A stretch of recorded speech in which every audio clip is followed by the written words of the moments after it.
right, we are live. It is Tuesday. It's the second, well, actually, it's the first Tuesday of the month. It doesn't really matter. It's every other Tuesday we're here. And it's time for Talking Movies with Sean, Kenny, and Jim. I'm Sean. I'm Kenny. And I'm Jim. And with us tonight he's 2 weeks late, but he's here. It's Mr. Dan. Hey, guys. Thanks for letting me come back after I couldn't make it a couple weeks ago. Oh, come on now, Dan. You're like the fourth official host of this show by now. So, it's all good. And hopefully everything's going well with your family now. Yeah, we're getting back to normal. So good deal. Good deal.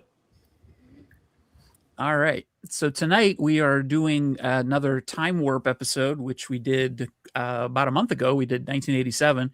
And as is the rule for the Time Warp episodes, the guest picks the year.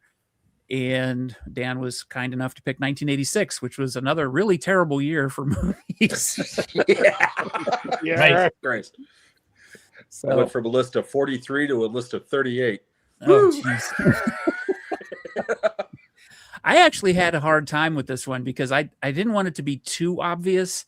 Mm-hmm. But if I left stuff out, it'd be like, okay, well, Sean's a moron. You have to have that in there. So I have a funny feeling there probably will be a lot of repeats tonight from everybody. But yeah, I'm sorry.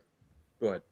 Oh, okay. No, I was going to say I really leaned into movies that I like. I mean, there's some objectively better ones for sure that are going to be left off. That's just to make it easy and have some variety. And the other thing I did, I double checked martial arts films that came out in '86. So all right. I think I will have a couple. I think I will have a couple different ones. I was hoping there would be like a big Jet Li or Donnie Yen blockbuster, but they're not from '86. But I got a couple good ones. Nice, good. All right. And as usual, I use the same caveat that I always do. I had to own it in order to include it, and because of that, there's going to be some big hitters from this year not on my list. So, but before we get into all that, we do have some unfinished business that we need to attend to. Yeah, that's because I've been waiting for 2 weeks to find out what my good friend Kenny over there had to say to Lori. No, what he I love you. What he thought of the life of Chuck. Because for those of you that weren't here a couple of weeks ago, a person in the audience laid down the gauntlet, and Kenny said that I needed to watch the Sheep Detectives, and I agreed, as long as he watched either The Life of Chuck or The Long Walk, and he chose The Life of Chuck. So the floor is yours, sir. Tell us what you thought. It's time for your book report. It's time for my book report. I have it all written down here. Okay. All right. First of all, everything that these two bastards said was absolutely correct. I knew they knew I was going to enjoy this. And the premise? No, I'm trying to find my notes. Go ahead, Kenny. Promising living life to the fullest is like a wonderful thing. And what I got from this movie, and if Mr. Alf has this, I will be buying it. Okay, because the hippie school teacher, when she grabs his face and just says, "Everything that you have is in here." Mm-hmm. That just, I was like, I paused it and I was like Niagara Falls, because I had a teacher like that, because she was my high school teacher. As everybody probably knows, I had a very bad stutter, very bad stammer and stuff like that. And and my mom taught me how to like speak, and because I didn't talk until I was 4, so it was like she taught me how to bring everything out by reading the daily news, the sports section and stuff like that. So basically another thing that I got from it was that when the world's falling apart, there's still time to, in his case, dance. Don't be afraid to make time to have some fun in life, and the whole premise that was in his mind the whole time, that he was just reflecting on his life when he was like laying there and everything. It just, Yeah. And when he went into the room and Mark Hamill was Yeah. grabbing at his shoulder, and that's how he died. It was just like the premonition of death that was all in that room. Hmm. And yeah, I loved it. I gave it a 9 out of 10. That's awesome. I loved it. I just thought it was really good. Dan, did you see it? I have not. Okay. Yeah, It's your turn. Next time you're on, that's your book report, Life of Chuck. Okay. Yeah, like I said, those types of movies don't work for me, by and large. You know, sentimental, schmaltzy, going for your heartstrings, and I'm going to pull them. Okay. Generally, those don't work for me because I'm a cold-hearted bastard, and I see where it's coming from, and I'm like, "Fuck you! You're not going to manipulate me." That movie played me like a fiddle from the beginning, especially the dance sequence. You know, Oh, because that little it girl's just brought gonna be me a to star. being so joyful for like 10 minutes. It was just, you know, and then like you said, that ending is just, so I'm so glad that you that little girl's gonna be a star. The one that danced with the little boy. She's absolutely gorgeous. Cute little girl. I can see her doing a lot with like Disney and like rom-coms and stuff like that if they find something. She's gonna be a beauty when she grows up. Yeah, it's a fantastic movie. It really is. There's your ticket right there. It's on Disney or Hulu. Yeah. I have neither, but I do have my magical. Oh, you have, boy. The site that shall not be named. There you go, man. So, that's where I saw it originally. And then I bought it on day one. Hulu. Mm-hmm. So, all right. No, I'm glad you liked it, Kenny. Like I said, it's not a movie that I think that if you don't ever look inwards, you probably won't like it. Yeah. If you're the type of person that doesn't contemplate things, you probably won't like it because it'll go right over your head. But if you ever think about stuff and think about life and ponder things, if you know what the word ponder means, you will enjoy this movie. Yeah, I it took me back, and it was just like I had like flashbacks of like high school, like for me, high school, mom teaching me how to, read and stuff like that. And it was just like, and when she grabbed his head, I just started crying. Like it was nuts. Fat grown man sitting in his living room crying, It's like, hold on. The pizza will be here in 20 minutes. Don't worry, you'll be hearing more about that soon. Oh, okay. Because in an even more pathetic display of emotion, my assignment was to watch a children's film called The Sheep Detectives, and it had me bawling like a baby at the end. Don't spoil that one. Don't spoil it. It's just pleasantly surprised doesn't go far enough. Okay. And your grandkids will love this movie. It's a great movie. It's a great fucking movie. It really is. It's weird right now. It's weird. It's funny. There's moments in that movie that had me crying with laughter. Okay, because little tiny jokes that if you don't really pay attention, they'll just go by. Okay, my wife sat here while I was watching it. Okay, and I told her I'm watching this because of Kenny. Blah blah blah blah blah. And she was playing on her phone, and she's like, "Yeah, I'll listen to it." And I look over there, and 10 minutes into it, she's put her phone down. She's watching it too. And by the end of the movie, she was like, "Oh my god, that movie was so much fun." I was like, "Yeah, it really is." Awesome. The animation is a little bit off. Yeah. Okay? But then again, I didn't watch it in HD. So, I saw it on the site that shall not be named, and it was obviously somebody with a camcorder. Right. That being said, when it comes out, I will probably buy it. Really? And okay. I generally don't buy kids' movies anymore because my grandson's a teenager now. So I generally don't buy children's movies anymore. I could see myself watching that movie on repeat because again, there are moments in that movie that I was dying laughing. Just no spoiler, but this is just such a great little inside joke that again, I didn't catch it, and my wife caught it, and then it hit me. A cop is trying to gather clues for this murder. He's counting the sheep.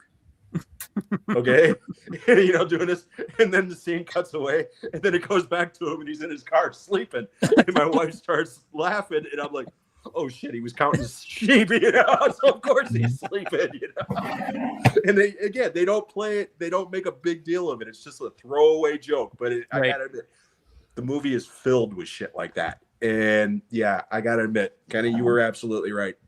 Andy was absolutely right. Yep. I will give it 9 out of 10 as well.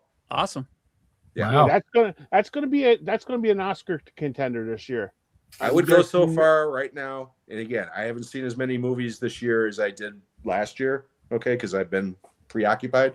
Right. But right now, that movie is tied with one other one for movie of the year so far for me. Wow. Or not. So there you go. And we may be making references to Hoagie through the evening. Our good buddy Texas is doing a watch party on his channel after us. So at 10 o'clock tonight, I guess that's Eastern time, right? Is that Eastern time for him? Yeah, it's basically an hour after we're done. Okay. He is doing a watch party for Hoagie, which is a movie I have never heard of. And I'm now sad that I know anything about it. But Kenny will be there because he loves hoagies. That Kenny will be guest starring. So anyway. So yeah.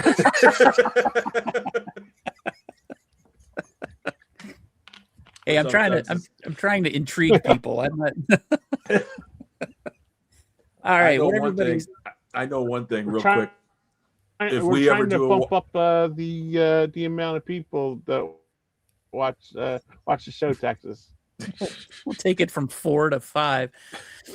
If we ever do a watch along on our channel, it's got to be that 8 movie. Oh, okay. Oh my God, that was the gift that kept on giving, man. I mean, I gotta admit, I had more fun watching that than a movie than I've watched anything in the last couple of years. I just sat there for an hour and a half, just laughing my ass off. So thank you so much for that one, Sean. You're welcome. Dan, you've seen that, haven't you? Yeah. Okay. Yep. Got it Yeah, right. he on. owns it. Yeah, I bought it. I showed it on the channel. I think last time I was on, I showed it Yeah. because I thought so. Yeah. yeah. That's why, that that's why I I could think find. when Sean. What'd you say, Kenny? I think when you did that, and I think me and Dan bought it on Hamilton Book when after it was done. Mhm. Yeah. No, I watched that shit on Tubi. I got my money's worth.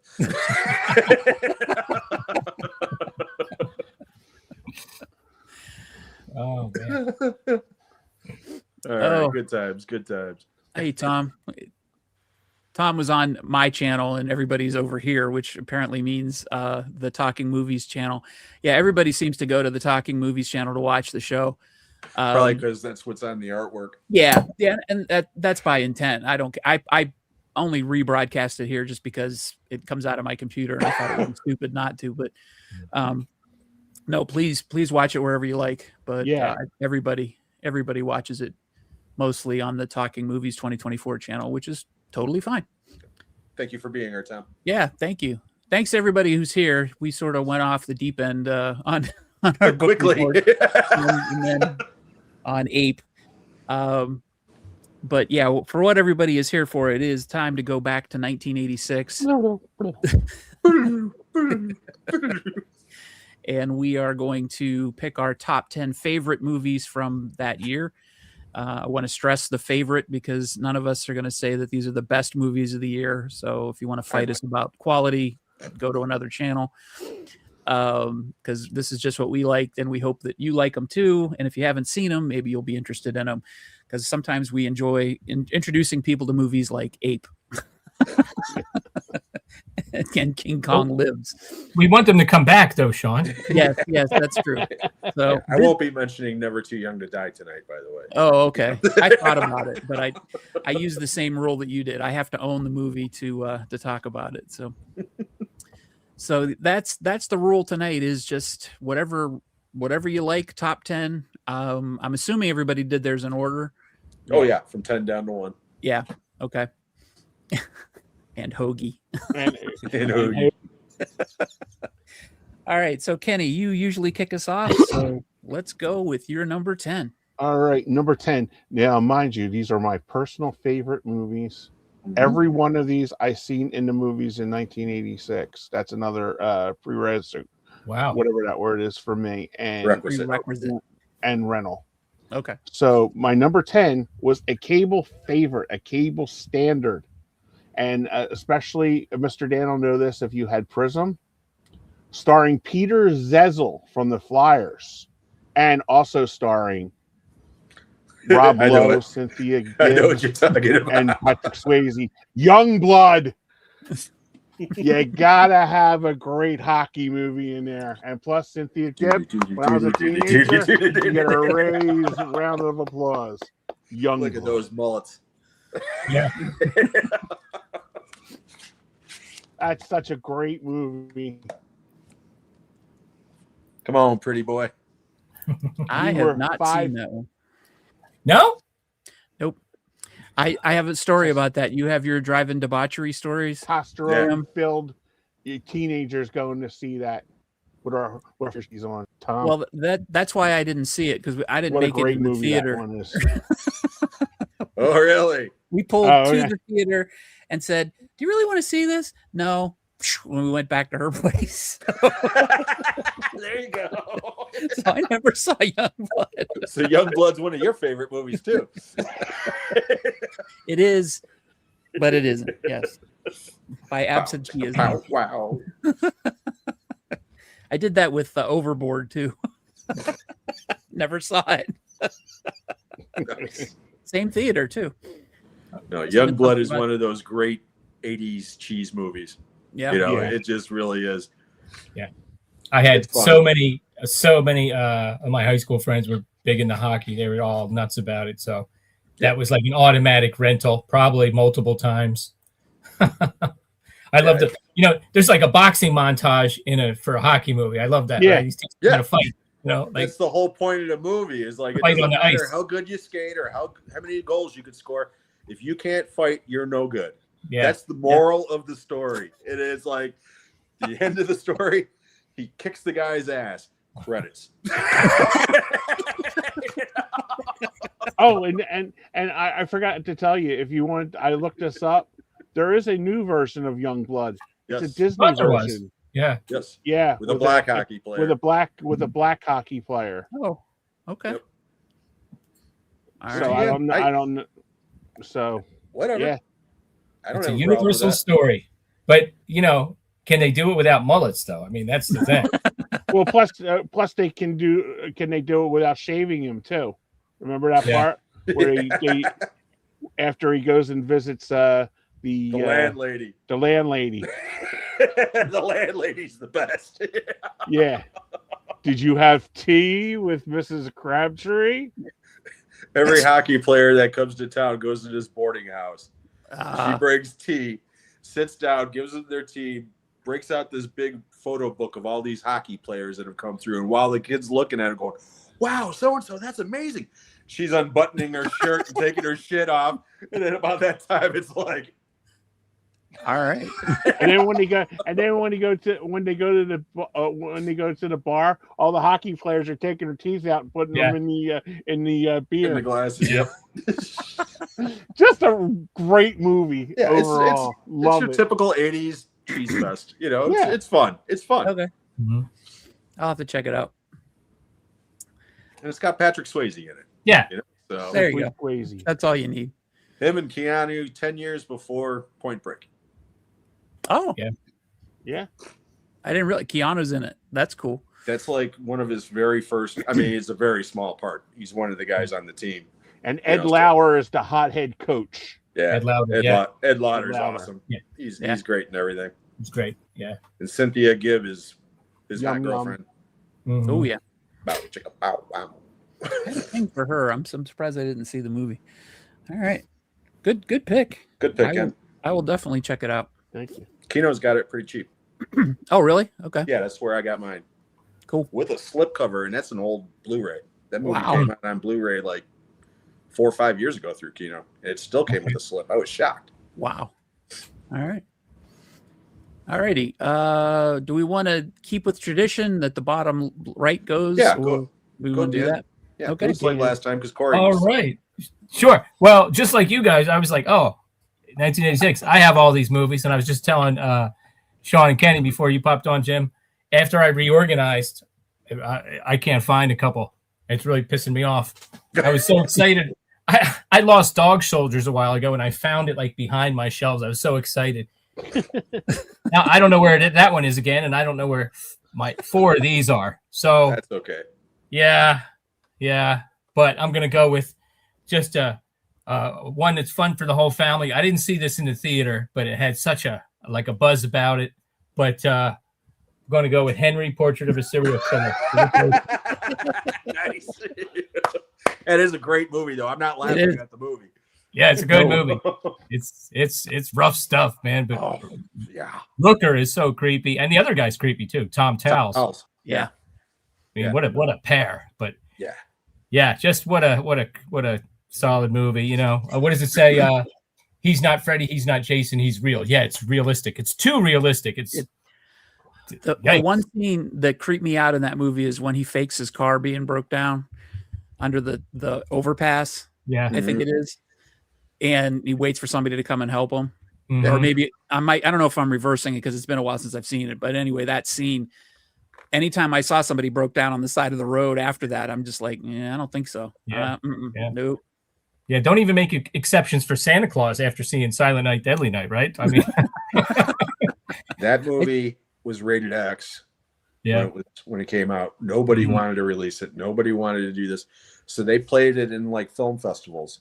Yeah, and it gained traction after Roger Ebert, of all people, he's on the blurb. Yep, went on the show and said, "This is one of the best, freakiest horror movies ever because it's real. You know, it feels real." I was at that screening that Ebert was at. Oh, really? At the Music Box in Chicago. Wow. And I'll never forget it because that's when first I've only seen Henry like 3 times. Okay. And the first time was at the theater. The second one was on VHS. And the third time a friend had it on DVD. And I haven't seen it since. But Michael Rooker is just incredible in that film. And like I said, during that screening, you could hear a pin drop. Because there was so much tension in the air. I mean, people just couldn't believe what they were watching, you know. So great pick, Dan. That home invasion scene is just so horrific too, you know. And oh man, that's just filming the shit as they're doing their thing. Right. Yeah, that's the thing. Filming everything. Yeah. It is, man. It's a rough movie. Hey, Juno says that Henry is the most disturbing and powerful film that could not be remade or rebooted, as Michael Rooker made that film real. Yeah, that's 100% true. And that's the movie that put him on the map too. I mean, he's been in other stuff, but that was the one that people were like, "Holy shit, who's this guy?" You know. No, great pick, Dan. Yeah, great pick. I didn't even think of that. It's been so long since I've seen it. Like literally, the only scene that I really remember is that breakdown scene. And I just remember I wanted to take a shower after watching it because it was all grimy. Yeah. But I saw it on VHS. That's the last time I've seen it. So it's been a long time. All right, Jim. All right, let's stick to the feel-good movies, shall we? I saw this one day one when it came out as a blind movie. Didn't know anything about it and didn't know any of the actors in it except for Dennis Farina. And was blown away. And then we had it at my drive-in, of course, later that summer. It's one of my drive-in stories. It was one of the last movies we had that summer. But you did a review on Letterboxd recently, I believe, of this, or it was on your most recent watch video, Sean. But I'm talking about Michael Mann's Manhunter. That's the Scream Factory with the original slip that is way out of print and goes for buku dollars. And no, it's mine. You can't have it. But William Peterson, the late, great Tom Noonan, and Dennis Farina. Like I said, Joan Allen is just – this was Red Dragon before Red Dragon. And like I said, I saw this movie when it came out, never read the books, thought it was a great movie. And then 4 years later, took my wife at the time and my mom to see another movie called Silence of the Lambs. and sat in there, and they introduced this Hannibal Lecter character that Anthony Hopkins played, and I was like, Hannibal Lecter, why does that sound familiar? Holy shit, this is a sequel to Manhunter. Not realizing at the time, what it was. And it has been remade as Red Dragon. I prefer Manhunter. I just do. It's dated. It's definitely a product of its time. Red Dragon is more closer to the book. I don't give a shit. There's something about that version that just works for me. And I think a lot of it has to do with Tom Noonan. He's awesome as Francis Dollarhide. So number 10, Manhunter. Yeah. I almost picked it, but I didn't. I haven't seen it in so long. I'm very fuzzy on it. Yeah. But I definitely, I actually wanted to throw it in last night, but I was too tired after talking about Sasquatch for Yeah. That was one stream, by the way. William Peterson is underrated, right? I mean, yeah, he had this, and then what? To Live and Die in L.A. Well, the next To Live and Die in L.A. was first. Okay. And then Manhunter, and then he was in a movie called Cousins with Ted Danson and He's the man of Rossellini. Yep. And Sean Young. I love that movie, but that's just me. But he's very underrated. Yep. Yeah, Manhunter's getting some love in the chat. Yep. Awesome. Tangerine Dream, another Tangerine Dream soundtrack too. So. Nope. No, you're right. Sounds like it. I was wrong. It sounds like it. It sure does. Yeah, you're right. I looked at it now. My bad. No, that's okay. That's because I thought the same thing. I'm hearing the music and I was like, that's Tangerine Dream. That's weird because Michael Mann used Tangerine Dream for The Keep. And I was like, they wanted to work with him again after that movie? Okay. And then they said who the actual band was. I think it's Red 7 or something like that. Yeah. I can't remember. I don't know. But I came on. I was like, oh, well, they're definitely shooting for that Tangerine Dream vibe for sure, which is probably because of The Keep. But at number 10. Oh, nice. There's that great minds think alike shit going again. Yep.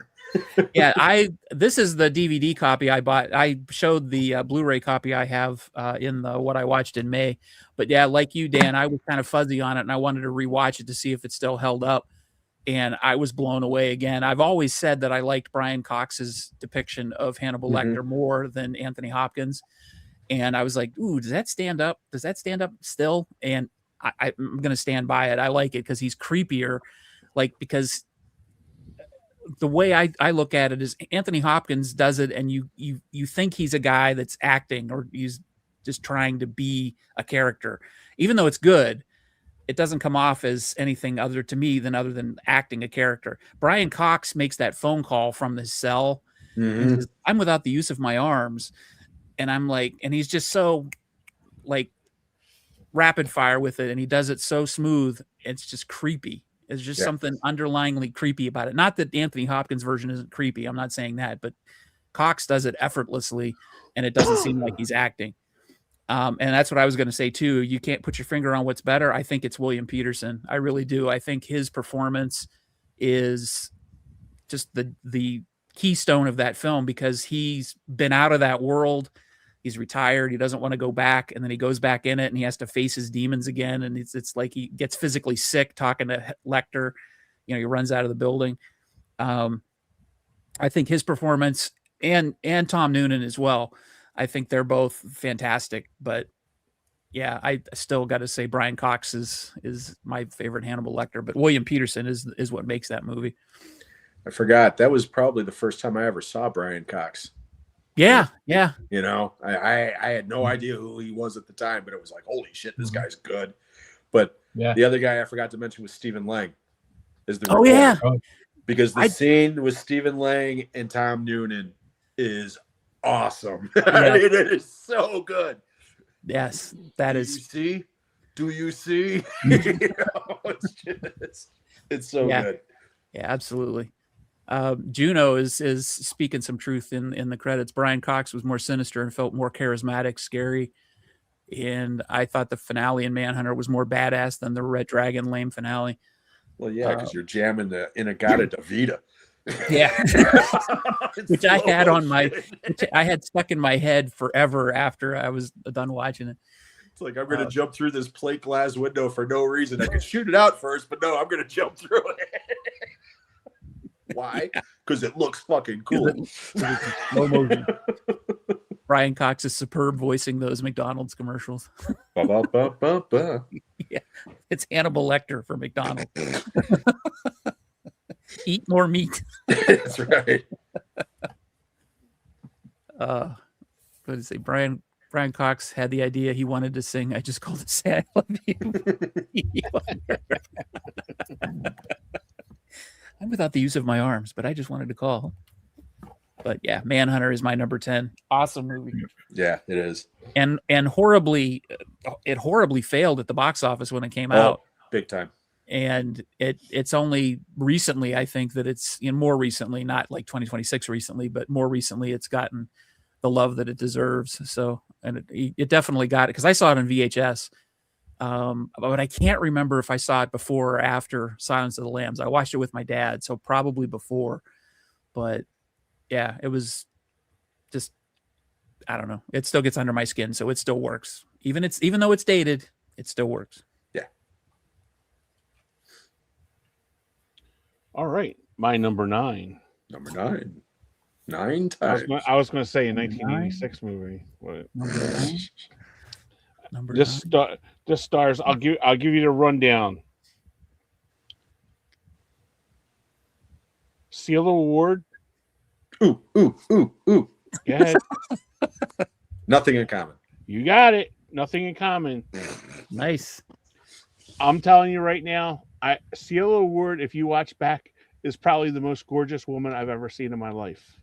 She's pretty damn hot. Absolutely stunning in that movie. And how she didn't become a bigger star, I'll never understand.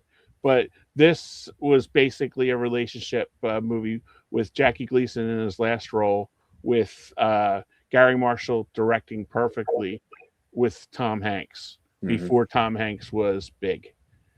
Yeah. And this movie is so good.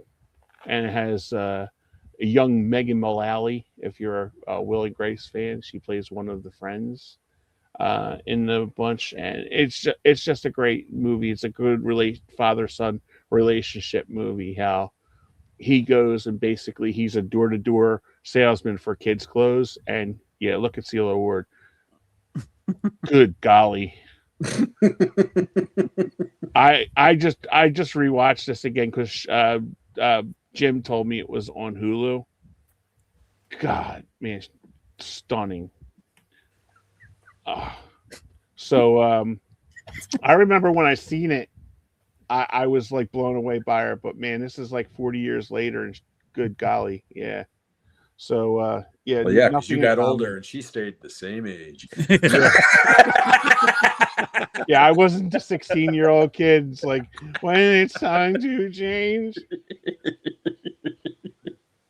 But yeah, if you guys haven't seen it, give it. It's on the Hulu right now, so give it a watch. It's really worth it.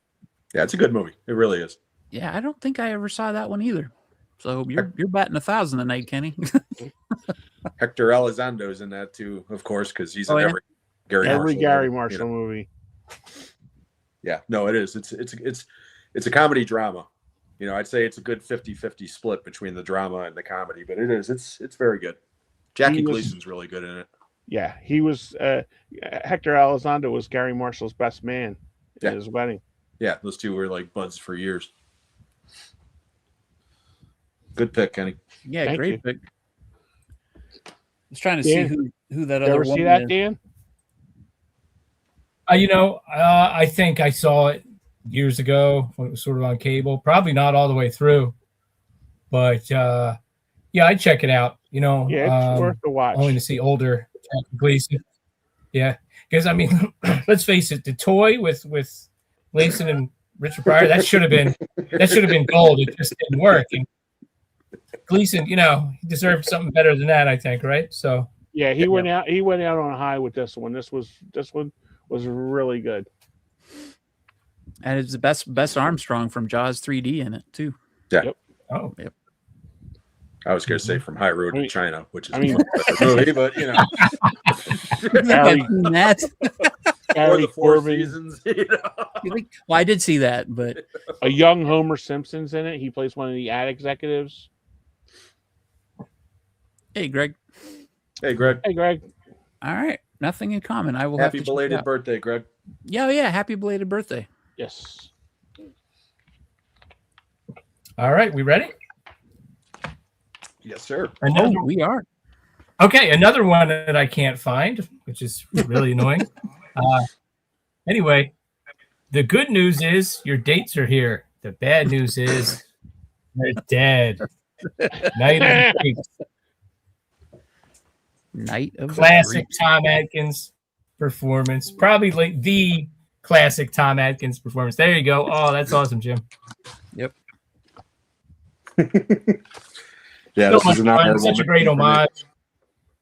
Yeah. It's just, such a great mashup. A little bit of slasher in the beginning and then like a creature feature, Obviously it even inspired Slither a little bit with Michael Rooker, Yeah, we So- talked about that last week. Yeah. Yeah. Oh, yeah. It was an homage that became homaged by another movie. So it's just it's just tons of fun. Directed by Fred Decker. He did a lot of great stuff back then. Yeah, Absolutely. Tom Atkins is so good in that movie. He owns it. He's just so good. Usually you get him in. Yeah, in so many movies you just get like little bits of Tom Atkins. You're like, I wish I can get more. Well, in this movie, Yeah. you Normally he just pops up get in a more. movie getting more ass than a toilet seat, back in the 80s. I mean, think about it. He was in The Fog, and here he is, Jamie Lee Curtis, and then he's Halloween 3, he's in there with Stacey Nelkin, and I mean, it's like the guy gets more ass Yep. than a toilet seat. I'm sorry. Tom Atkins is one of the celebrities that I've met personally. He's been one of my favorites, and he was absolutely one of the nicest guys I've ever met. And I used to refer to him when I did movies on my old reviews on my old channel. I did a lot of Tom Atkins movies, and I used to always refer to him, even if I was just mentioning him in passing, as the great Tom Atkins. He was always the great Tom Atkins. I told him that, and he actually blushed. So it was very cool. He's a very cool guy. I should pull up my picture with him, but he's awesome. And that's the movie that sealed it and made him the great Tom Atkins. Yeah. Because he's nothing but great in that. Absolutely. Hey, Mike. Hey, Mike. Great Mike. pick.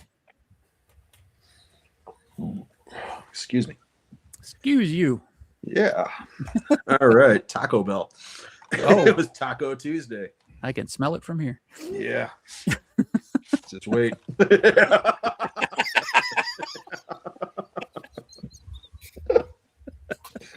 I got nothing. Okay, so my number I 9. prefer Tom Atkins over Christopher Atkins. Oh, absolutely. If you I know agree who with Christopher Atkins is. Tom Atkins would make Christopher Atkins his bitch. But Tom, A Night in Heaven.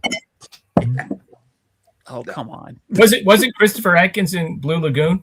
Yeah, he was Yeah. also in the stripper And then- movie, A Night in Heaven. Yeah, Night in Yeah. Heaven, which is the stripper movie he's talking about with Yep. Leslie Ann Warren.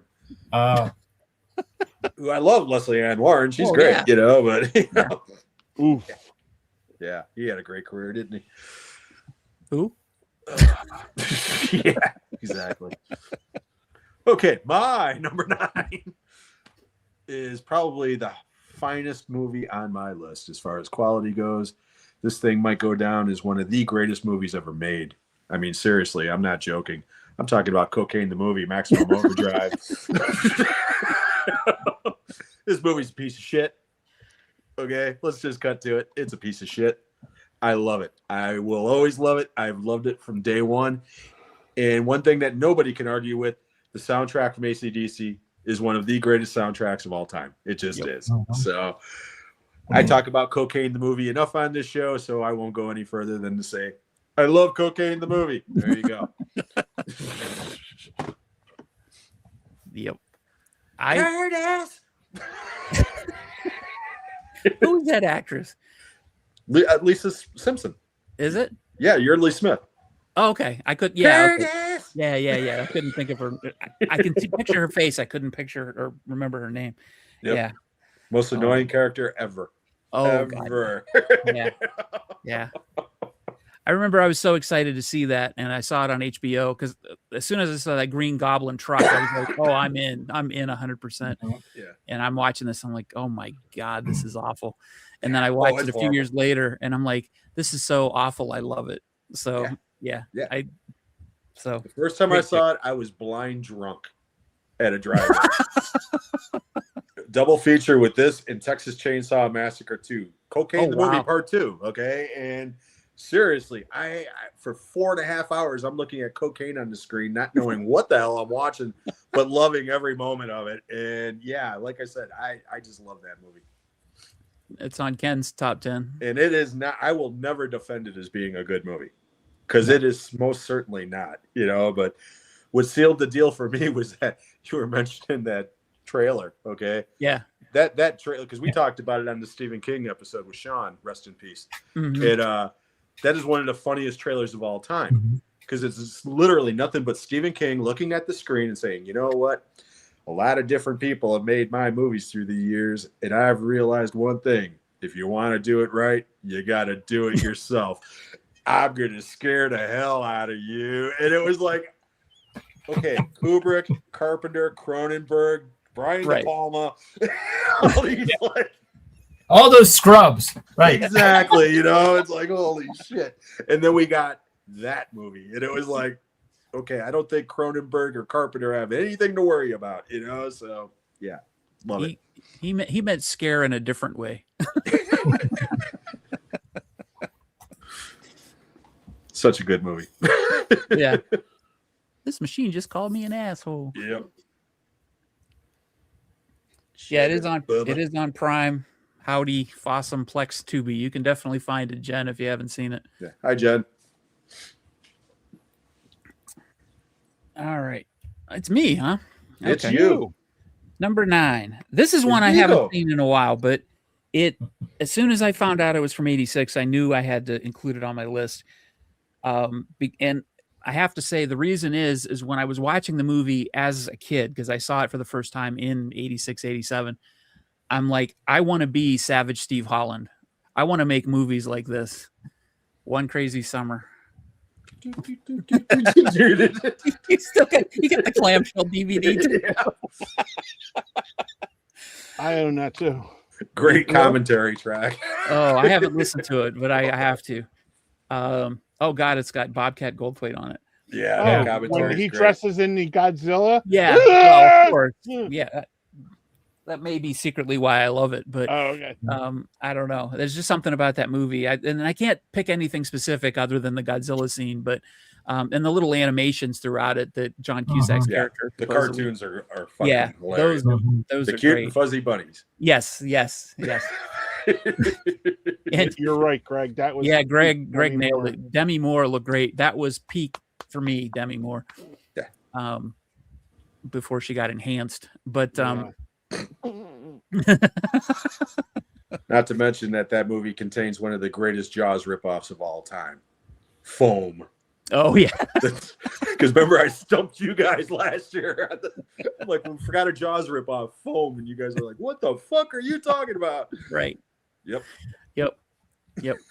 So that's my number 9.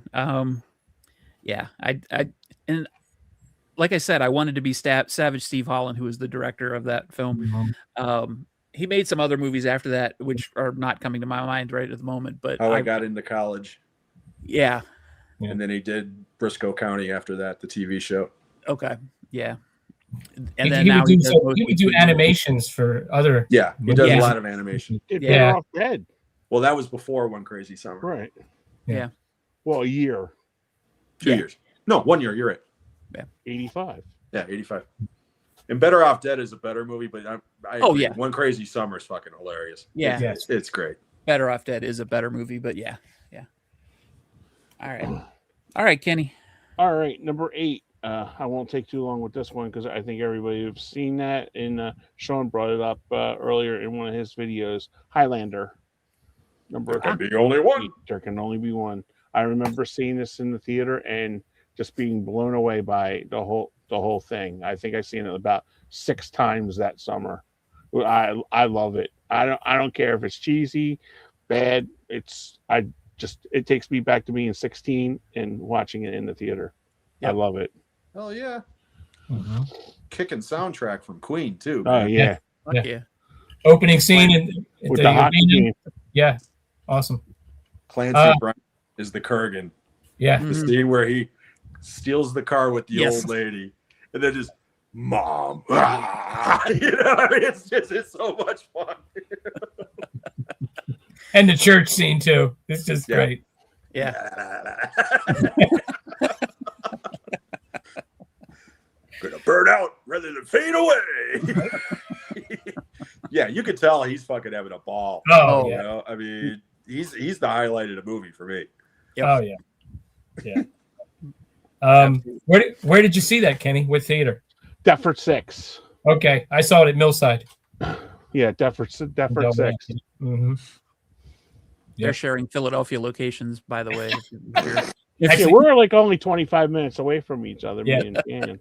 Yes. South Jersey. Both of those theaters in South Jersey. Yeah.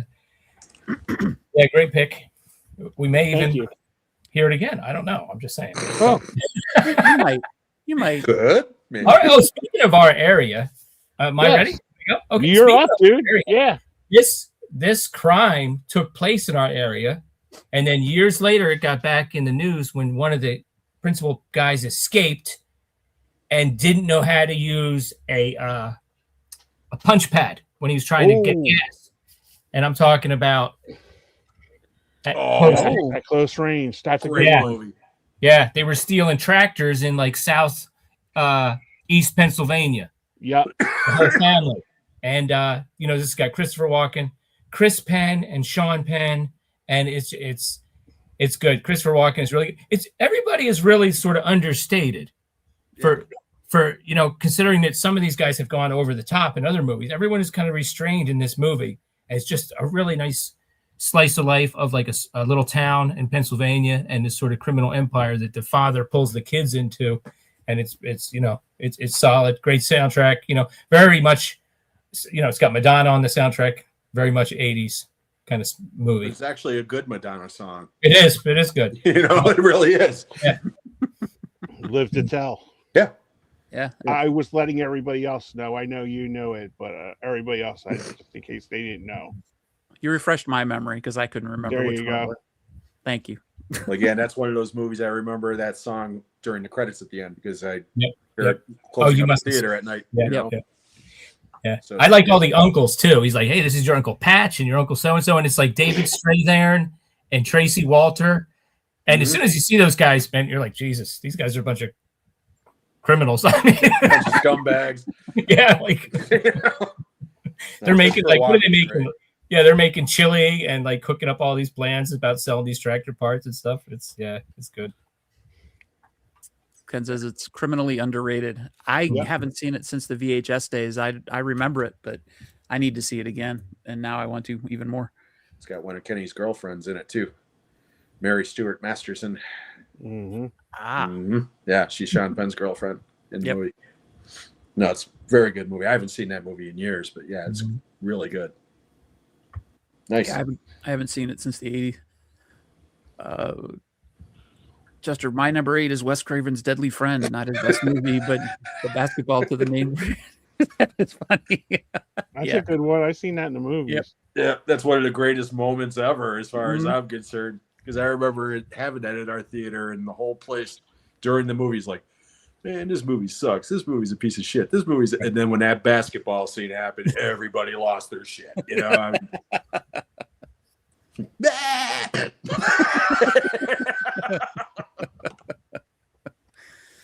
All right, Jim, what you got? Okay, my number 8 is funny enough. We were talking about this gentleman yesterday, me and Kenny, because we were on a stream with Ollie and Carlos and Pete Pete and Andy. and Andy, and we were talking about Clint Eastwood, who just turned 96 over Mhm. the weekend. God bless that man. I love that guy. When he dies, I will weep for Yep. a very long time. He's been my favorite movie star my entire life. So, and in 1986, he had one of my favorite performances from him. Hi, Corey, you rat bastard, of all time. and it's the most ridiculous war movie ever because it's a war movie about Grenada. And I'm talking about Heartbreak Ridge. Starring, of course, Clint Eastwood, but then co-starring Mario Van Peebles, Bo Svensson, Marsha Mason, and others. And like I said, it's one of my favorite performances from Clint Eastwood. But little inside baseball, okay? For people that don't know, Grenada literally lasted like a day, okay? And unlike the movie, it wasn't Marines that were sent in. It was Army Rangers. Why do I know this? Because my cousin was an Army Ranger who went to Grenada. Oh, wow. He's one of the soldiers on the cover of the Time magazine that came out after that, his whole squad, okay? And when the movie was getting ready to come out, they went to the Army and said, hey, we want to make this movie with Clint Eastwood. And they were like, awesome, let's see the script. And then they saw the script, and every other word from Clint Eastwood is fuck, fuck, fag, fuck, cocksucker. And they went, oh, no, we can't be associated with this. And the Marines went, hell yeah, we'll be associated with that shit. So they did. They changed the script to the Marines. And the rest is history, okay? I love this movie. And it's one of those movies that I can watch over and over and just laugh my ass off because it's kind of like, in a way, Full Metal Jacket or Boys and Company C, where it's like two movies in one. You spend like half or 3/4 of the movie on the base doing training, and then the last act is war. Okay, Yep. But it's just a great movie. So that's number 8. Great pick. Thank you. It came that close to making my list, but I hadn't seen it in a while, and I didn't feel comfortable talking about it. I know I like it, but I can't remember enough of it, so I didn't pick it. Great pick. Thank you. I remember the Grenada invasion. I was like, Reagan's invading Grenada? Yep.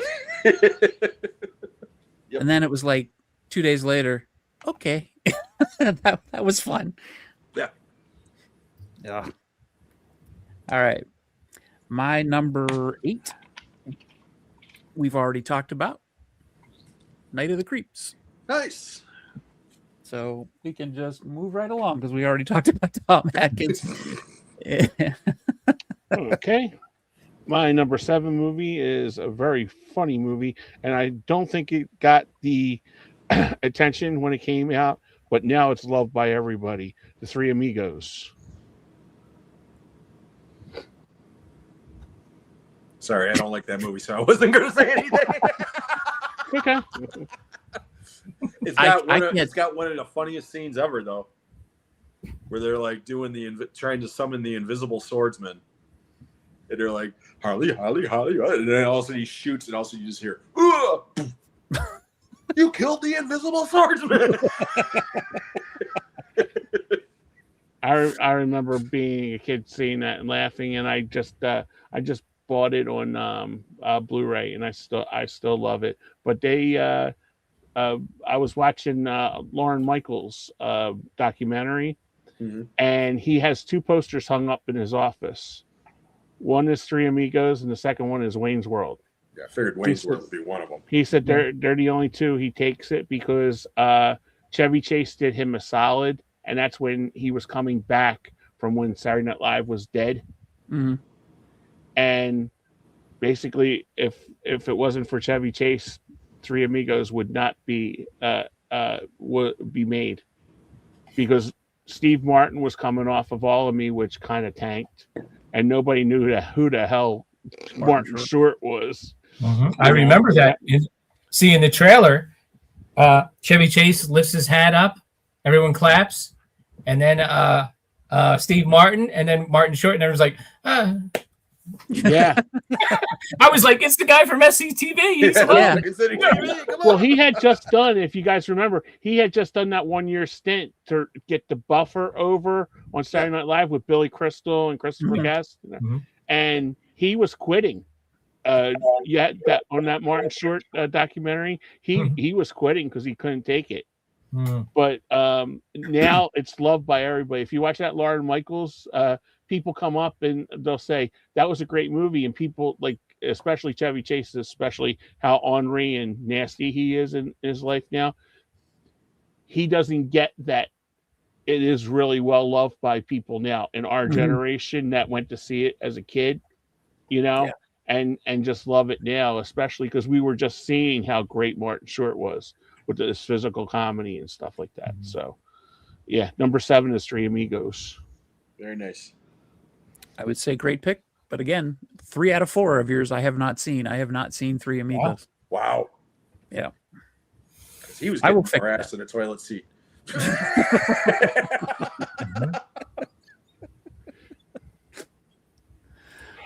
I don't All think I right. used that excuse for that one though. But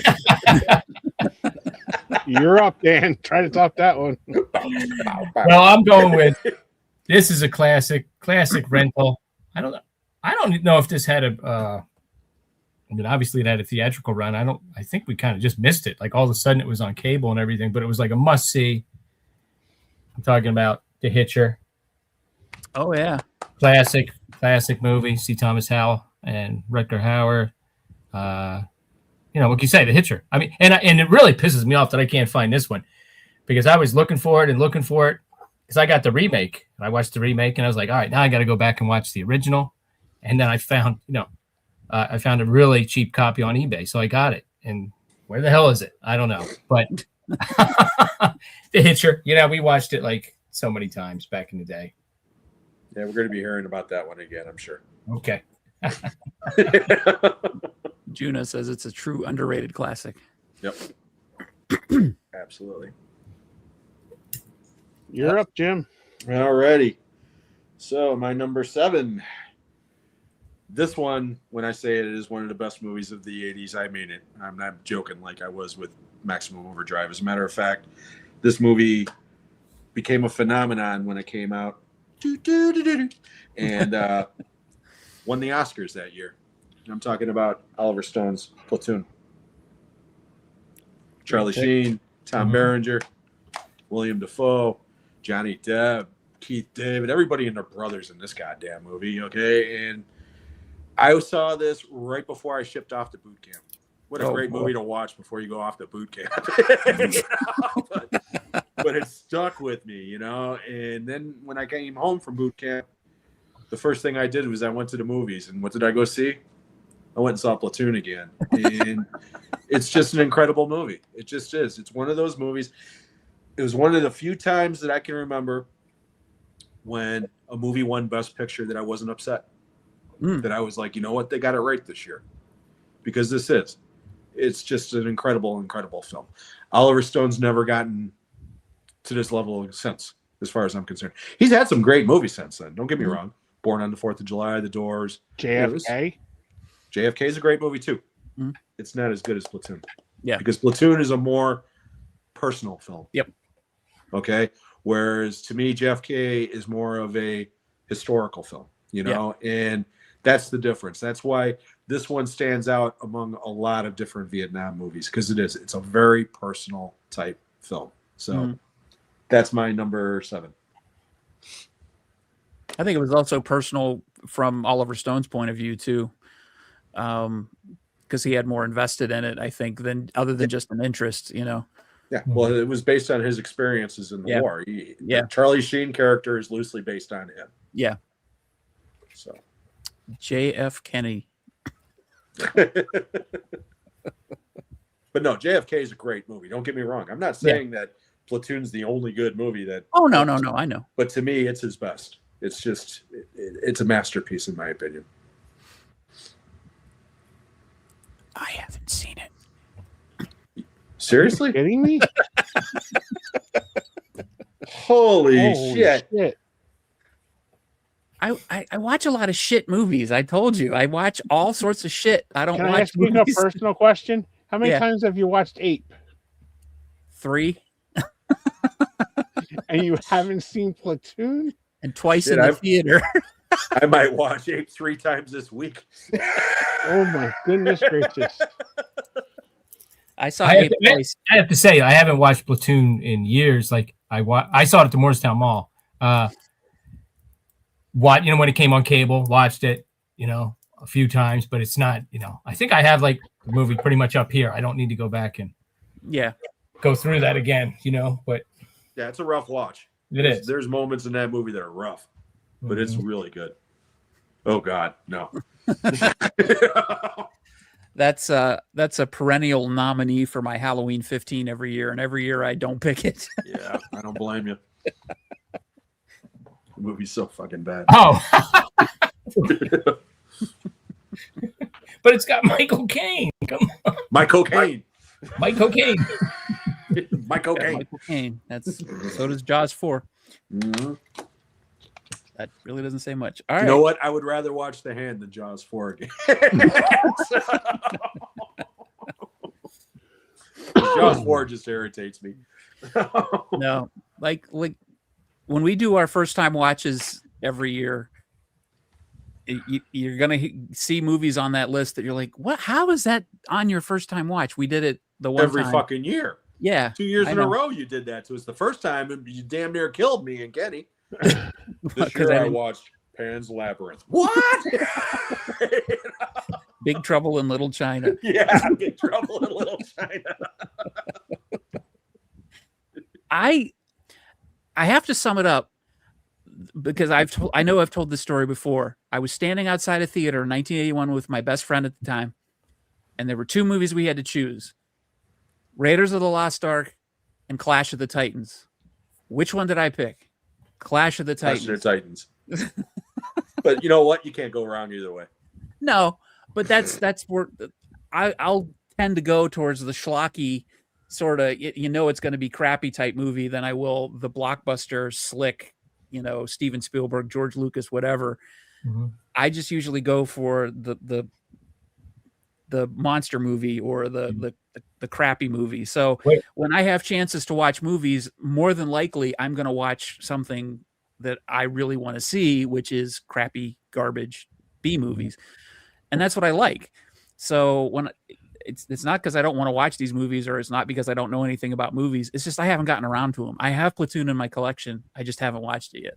So that's my defense. Standing in the rain in a heavy downpour, didn't have a ticket, was a sold out show. I wanted to see Clash of the Titans in the theater so bad I couldn't get anybody to take me because Really? That was a few years. Well, those movies were still making, all the old school Ray Harryhausen movies were still making the rounds on TV. Yeah. That was always mandatory viewing. But let me ask you this, Sean: were you the guy that saw Megaforce the week ET came out? No, I never saw Megaforce. Oh, you weren't the guy that saw it in the theater? No. Okay. Only because it didn't come to my town, probably. Yeah, that was Kenny. No. Kenny loves Megaforce. But that is pretty much what would happen. Like when Halloween 3 came out, I went to see there was a trailer movie, and it's I can't remember Terror the in name the of it. Aisles.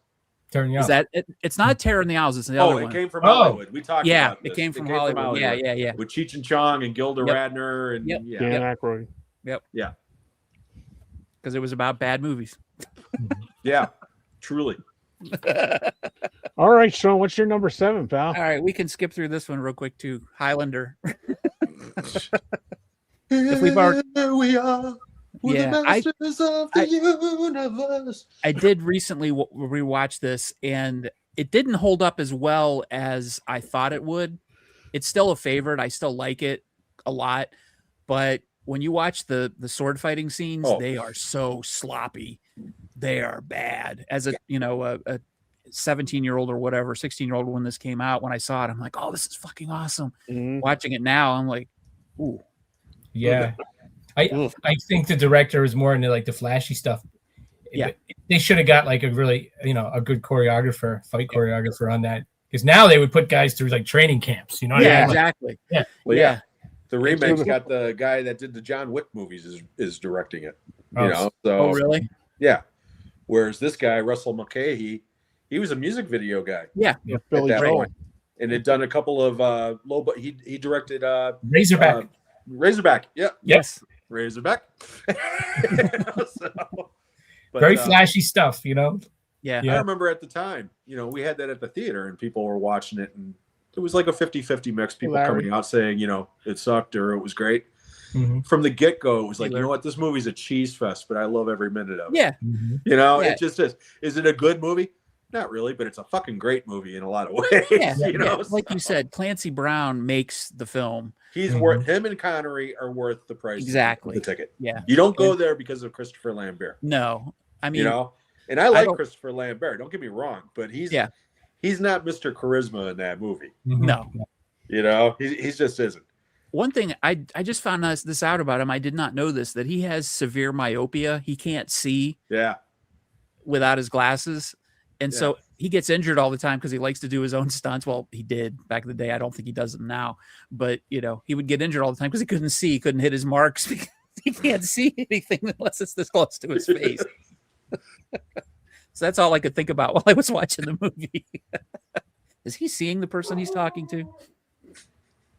Oh, there Yeah. goes the asshole dog. Oh, that's one of them. Sorry. No, All right. Kenny. Highlander's great. It is. It's a lot. It of is. All right, number 6 for me. fun. Number 6. Is- Gung Ho. Nice. Like- I knew that was going to be on your list somewhere. Love that. I love that movie. Just, with the Chinese coming to take over American jobs. It's got Japanese. Thank you. In the 80s, it was Well, Japan. sorry. There's a big difference. Okay. Who was the? I'll just have Jim talk for me. I'm sorry, Kenny. I will shut up. Go, please. I'm sorry. I didn't mean it that way. Please. That's okay. And that's all. Gung Ho. Go ahead, Dan. Who was the guy that was in 16 Candles? Was in that, right? Yeah, what's a happening, hot stuff? Yeah, Kenny Kenny- Watanabe. Getty Yeah. Watanabe. Yeah. Yep. Okay. Yeah. That one I saw in the theater, Kenny. Not only did he see it, he saw it at a theater. Yes, I did. I think my stepfather wanted to see it because it was about car making and whatever. And, you know, he worked in a steel mill and he was all about industry and that kind of stuff. And he wanted to make fun of the Japanese and kind of get into how they're going to screw everything up. And I think that's why he went, and he got kind of a different movie than he was expecting, I think. But that's why we went. But I haven't seen it since then. Yeah, it's a fun watch. Yeah, I need to rewatch it definitely because I don't remember anything about it other than I saw it in the theater. Didn't they just put that on Kino, Kenny? Yeah. Did they? I just bought a copy of that on Yeah. Kino. Yeah, Oh, sweet. Okay. on Blu-ray. Yeah, I thought so. Because I that was remember. totally out of print on Yeah. DVD. Yeah, and I remember you saying that when you got it, you were really happy about it because I know that's one of your favorites. Yeah, it's a Ron Howard movie too. Mhm. So, Great theme song too. it had 2 major hits, and it had "Tough Enough" by Fabulous Thunderbirds. Fabulous Thunderbirds, and the John Parr song. So he did another soundtrack. Well, I was talking about the Pretenders song. Oh, okay, yeah. The Don't get Pretenders. me wrong. Don't get me Oh. wrong. Yeah, I love Yeah, that song. that's Yeah. that's the song during the opening credits. Oh, wow. Okay. John Parr. There's a name I haven't thought of in a long time. yeah. He St. had that. Elmo's Fire. Yeah, he had that run with St. Elmo's Fire, and then he did the for Gung Ho. He did the theme for that. Mimi Rogers, yes, Mimi Rogers. Yeah. Oof. Yeah. Oof. Yams. yes. They defied gravity for a while. Let's not forget Norm from Cheers is in the movie. Chugging around third base Yeah. in the softball game. Yep. I do That's remember right. that, strangely enough. The only thing that I really remember is towards the end, because they're trying to build a certain amount of cars within 30 days or whatever, and the Japanese are over doing this inspection, and they go to turn the car on, and you can't hear anything, and he's like, "Hear that? Quiet as a kitten." And he opens up the hood, and there's a guy in there instead of the engine, and he's just like, and the guy slams down, and you just hear, "Ow!"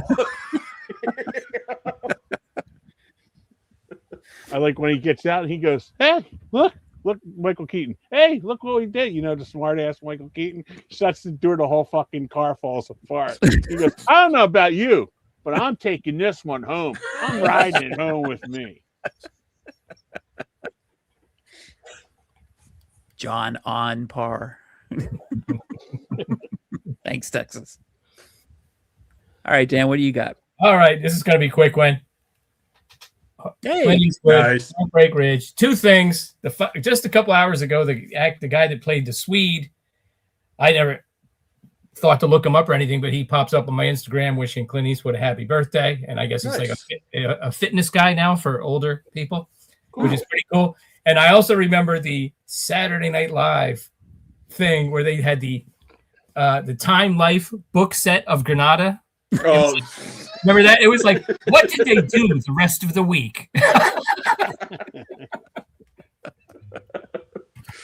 that's funny.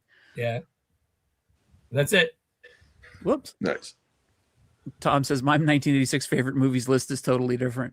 That's the Let me just idea. say- That's the idea, and please share them in there. Yeah. I'm trying to get to them. Yeah. I also like Everett McGill in that movie. He's such a dick. Everett McGill is fucking awesome in that Yeah, movie. he's good. Yep. He understood the assignment in that. Yeah. Yep. Yeah, big time. Mario Mario Van- Van Peebles, the Ayatollah of rock and roll. Oh man. Strip off those t-shirts. But Gunny, they're all the same. Same as mine. except for Manhunter. I guess Manhunter is the only one that made Tom's list. Okay, so Okay. well, he likes one of our movies at least. Hey, But two hey, we're people only like halfway through, Tom. yeah, Don't bail on us yet. yeah. Unfortunately, this is what we're like all the time. All the time. All right, Jim, what you got? Okay, my number 6 has been mentioned, so I won't talk about it much. It was mentioned by my good friend Dan over there, but this one to me is the best Rutger Hauer performance ever in The Hitcher. As much as I love Blade Runner, and I think he's the best thing about Blade Runner, he's definitely the best thing about The Hitcher. And I also think this is C. Thomas Howell's best performance. The two of them are fantastic together. Mhm. And I'll never forget, real quickly, when that movie came out, Siskel and Ebert went to town on it. We're saying that it was the most violent, disgusting movie ever made. And they kept talking about the scene with Jennifer Jason Leigh chained up between the semi truck. Okay. And using that as an example of how deplorable Hollywood had become and how only disgusting, perverted people would want to watch this garbage. Okay. And when I heard that, the first thing I went off was like, hell yeah, man, I want to see this shit. Okay. Because I'm perverted. I'm a piece of garbage. But then when I watched the movie, I realized you don't see what happens in that movie. It's all in your head. Barely Just seen like anything. the scene in Scarface when the chainsaw happens and Mhm. everybody at that time flipped out and said that was the most violent movie of all time. Okay. That's what's so good about The Hitcher. For the most part, all the violence happens off screen. Every time he wakes up or whatever, walks into it, it's the aftermath. Mhm. You know, very few times do you actually see people being killed, except for cops being shot. Other than that, everything else is all after the fact. And that's what makes the movie so good. It's not a slasher movie. It's more of a Hitchcock movie. Mhm. And it's just, to me, one of the best horror movies of the 80s. So it had to be on my list at number 6. Juno says the Hitcher remake sucks ass, and even Rutger Hauer said it's stupid they're remaking the Hitcher as we made a classic already. Yeah. Yeah. Yeah. Just the scene where he's sitting there eating the French fries. Yeah. You know, and then, he sees the finger and then picks it up again. And the whole time you're like, oh my God. The Hitcher put me off fries for a while, so it's good. There you go. There you go. All right. You've seen that one, right, Kenny? The Hitcher, yeah. I have it on DVD. You guys had brought that up. I like that one. That's a good movie. I've seen it. I know you've seen that one. All right. My number 6. I'm surprised nobody's mentioned it so far, probably because it's probably going to be higher. Ferris Bueller's Day Off. Bow, bow, bow, bow. Oh, wrong movie. Yeah. Just flash to raccoons. I did not like this movie when it first came out. I thought Ferris Bueller was a dick. I thought he was a rich, entitled piece of shit, and I hated him. And it wasn't until recently, sort of like The Great Outdoors, so it's kind of ironic that you did The Great Outdoors raccoon theme.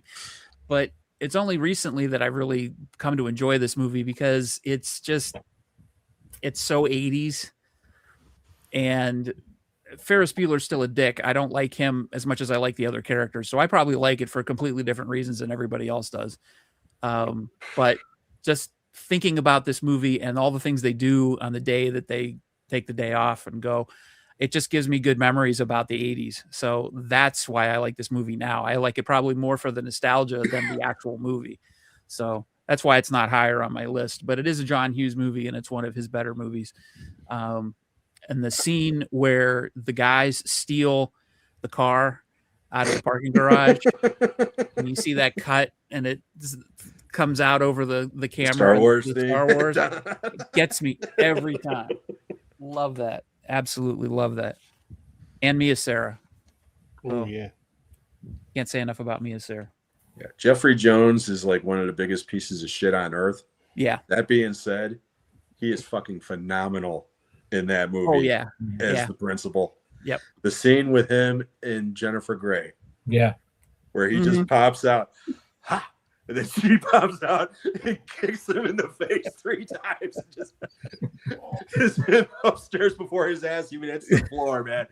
It cracks me up every time I hear it. And then over the intercom, excuse me, whoever's in my house, I just want you to know that the police are on their way, so you better get your ass out of here right now. By the way, I have a scorching case of herpes. I like when he goes, Rooney, ah! Cameron, Rooney, and she's like Edie McClurg. Larry says the film has gotten less likable for me.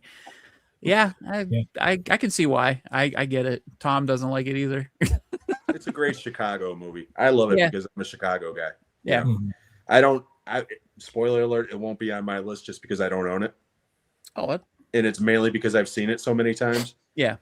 But my wife, if she was making her list, it'd probably be number 1 because her son is named Cameron. Oh, really? Because of that movie. Oh, wow. So there you go. I think the other reason that I didn't like it at first is I related more to Cameron than I did Ferris Bueller. Yeah. Oh, yeah. And I always thought, why is everybody like Ferris Bueller? Now, again, it's the nostalgia thing, but I still think Ferris Bueller's a dick. Well, Cameron is a kind of like a clone of the jock and Anthony Michael Hall's character in Breakfast Club. If you think of it, the dad putting added pressure on him for, and it's just like, and when he melts down, you know, and it's like, yeah, I think everybody had that in high school, Yeah, that scene where he's got to face the consequences and he realizes that there's no running away from the consequences. There's something about that scene that is just like, what that feels like, and you can relate to it. Doesn't matter what your situation is. Now you've got to take responsibility for something you've done, and that's part of becoming an adult. Yeah, I wanted to see what happened when Dad got home, and probably fucking beat the living shit out of him. Yeah, that would be different if that movie was made today. Yeah, Ferris would be in jail for one thing. Yeah, it'd be a completely different movie now. So I called for a pizza the other night. The guy asked me for my name, and I told him Abe Roman, the Sausage King of Chicago. Did he get it? Huh? No. Some kid. Edie McClure was great in that movie too. Yeah, she's one of the best things about it too. She's great in every movie. Yeah, she's always great. Playing strings. She keeps pulling the damn pencils out of her hair. I mean, she must pull like 10 fucking pencils out of her hair. All right, Kenny. All right, number 5. 1 second. Not to interrupt. Before you go, yeah. Did you want to do what we did last time? Break it up and do the grosses and stuff before we did it? Yeah, go ahead. 5? Yeah. And you've got them, so go ahead. Oh, you want me to do them? Yeah, if you want. Okay. So yeah, the top 10 highest grossing films of 1986 in the US. Sorry, Tom. Number 10, Ferris Bueller's Day Off was $70.1 million. Number 9 was Ruthless People at $71.6 million. Number 8, The Golden Child, 79.8. Number 7, a film that I bet is on some people's lists, Aliens at 85.2 million. Number 6, Back to School from 91.3 million. Number 5, Star Trek 4, The Voyage Home with 109 million. 109.7 million. The Karate Kid Part 2, number 4, no accounting for taste. Yeah. At 115.1 million. Number 3, Platoon, 138. Crocodile Dundee at number 2 with $174.8 million. And number 1, Top Gun with the Well, total comedies. That was like back in the era when comedies were big business. Yeah. Oh yeah. 176 million. Yeah. So yeah. Yeah. Crocodile Dundee. We had that fucking thing at our theater for 3 months. That came out in November. Mhm. And the worst hangover I ever had in my life, I had to work the next morning, okay? And then we had sold out shows. It was the day after Thanksgiving. Nothing but sold out shows all day long of Crocodile Dundee in one theater and an American Tail in the other one. Nothing but screaming kids for like 5.5 hours while I am suffering from the worst hangover. I mean, I'm getting broken out in hives thinking about it. It is just 40 years ago, I could still taste that JD, that Jack Daniels. Is ugh. Yeah. PTSD. I hate fucking Crocodile Dundee because of that. All right. Do you want to do the Oscars? Oh, I'm sorry, Kitty. No, go ahead. Good. Do the Oscars. Okay. For the Oscars of 86, Best Supporting Actress was Diane Wiest from Hannah and Her Sisters. Best Supporting Actor was Mike O'Kane from Hannah and Her Sisters, and famously could not attend because he was filming Jaws: The Revenge at this time. Best Actress, Marlee Matlin from Children of a Lesser God. Best Actor, Paul Newman for The Color of Money. Best Director was Oliver Stone for Platoon. And as I mentioned earlier, Best Picture that year was Platoon. Yep. All right. And I just have a couple fun ones here. Yes, Kenny. Oh, yeah. Average for a gallon of gas in 1986. Anyway, guess? It was a little over $1, wasn't it? I was going to say 99. 76 cents. Oh, I was gonna shoot a little lower, but yeah, okay, that sounds about right. A brand new Ford Tempo GL 2-door hatchback, $7,300. A Ford Taurus LV6 4-door sedan was $9,600. For a pack of smokes, $1.10. Mailing a letter, 22 cents. Newspaper, New York Times, 30 cents. A dual alarm clock from Kmart, $19.99. Wow. A Sony Walkman stereo, also from Kmart, $70. And a boombox with a sing-along record and equalizer, $88.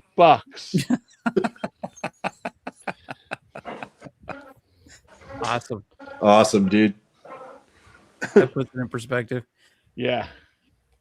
So, okay, my number five is Armed and Dangerous with Eugene Levy and a little guy named John Candy. Nice. Not the greatest John Candy movie in the world, but I loved it. Had a great theme song from the Commodores. Armed and Dangerous, they're gonna get you.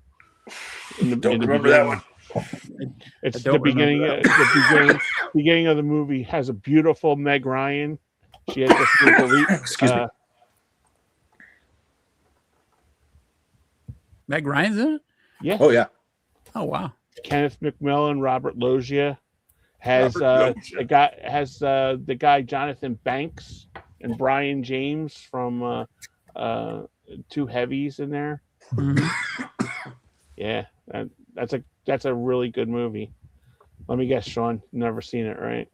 I saw parts of it. I never saw the whole thing. Oh, okay. Yeah. And the tux that they get stuck in, I wore that on my prom. What a pink cummerbund! And I have pictures, and Sean and Lori have seen them pictures. I have, and I threatened to put it on the show, but I didn't want to do Yeah, that. you could without have. any I proof. wish I could have got a unblurry one, but that was remember that click camera that they got with that's the shitty camera my mom had. Was it a disc So it camera? yeah, the disc camera that you put the Oh, discs shit. in. Yeah, Yeah, I remember so, those fucking pieces of shit. yeah. Yeah, I had got it for my senior trip, and Mom like, let's break this out now. So I was like, okay, Mom. Yeah. But yeah, That was like that's the big thing, the disc film. yeah. For some reason, it was like, wow, this is revolutionary. And then people would take pictures with it. Wow, this is a piece of shit. Mm-hmm. Yeah, half my pictures did not come up from like my senior trip. I was totally upset. I had really good, me and Goofy and me and Donald Duck wearing a Goofy and Donald Duck hat at the time too. Those two pictures. Awesome. Chester has his top 5, Dallas top 6.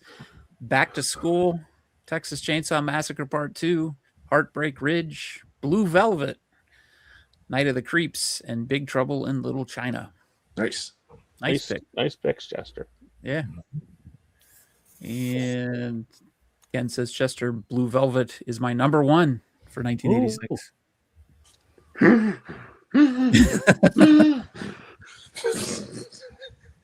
All right, Dan, you're up, bud. All right. I'm going to go with an interesting one. I don't have the individual movie, but it's part of this 17 movie Mr. Vampire collection. And this would be. I love you, Dan. Oh, This shit. would be these were popular in Hong Kong. I don't know if you guys can tell. But, it's actually the second one that came out in '86, Mr. Vampire 2. And these movies jump all around. This one took place in modern times. Oh, And, vampires get reanimated. One of them is a kid vampire. Some of those scenes are okay because a bunch of other kids find this vampire and they hide it in the closet and it's got a raincoat on. And you're like, man, this seems familiar. Well, they're kind of copying E.T. a little bit there with that part of it, except it's a vampire. And it's got Ewan Biao in it, who is a really well regarded martial artist and star. And, it's a bunch of wacky fun. I mean, it's a horror comedy, as they all are, but it's a pretty good one. And it's got the guy with the unibrow, Lam Ching Ying, who became Mr. Vampire because he appeared in so many of those movies. So wow. I haven't seen that one either. Yeah. you haven't seen it, Sean? You've seen Mr. Vampire, the first one, though, right? No. That's a good one. That's a really that's when Kenny goes, no. No. I will have to check out the Mr. Vampire series. Find out if those are on Tubi, Kenny. That's a good one. Let me check. All right, Jim, what do you got? Just to let everybody know, we're at number 5. It's 8:30. We're going long tonight, so Yeah. don't worry about it. Hopefully, it won't be as long as the one that we did with Corey. With When 87, me and him would not shut the fuck up, but that's okay. That was a good episode. We had fun. it was. Okay, my number 5. It's funny, we were talking about Reanimator earlier. This was kind of like the follow-up to Reanimator from the same creative team and a lot of the same cast. This one has Jeffrey Combs, the beautiful Barbara Crampton, and Ken Faree from Dawn of the Dead, talking about From Beyond. This is my Scream Factory. There's the original artwork, which I still love that fucking poster. That is so cool. This is a extremely weird movie, but it's a lot of fun, and it's got some great practical effects. And R.I.P. Ken Faree. Like I said, he was the one of the SWAT guys in the original Dawn of the Dead. Mhm. And I always loved him. He's got that deep baritone voice, and I always hoped that he had a bigger career than he had. And unfortunately, he'd show up in movies, but he never really got that good part again until this one, really. and he's fantastic in this movie. And what's really wild is, I said it's kind of a follow-up to Reanimator. In Reanimator, Jeffrey Combs was a completely off the rails crazy person, and Barbara Crampton was like the damsel in distress. In this movie, it's flipped. Mhm. She kind of goes batshit crazy by the end of the movie, and he's the damsel in distress, and it's a lot of fun. So, anybody who's never seen From Beyond, please, I can't say enough about it. Check it out.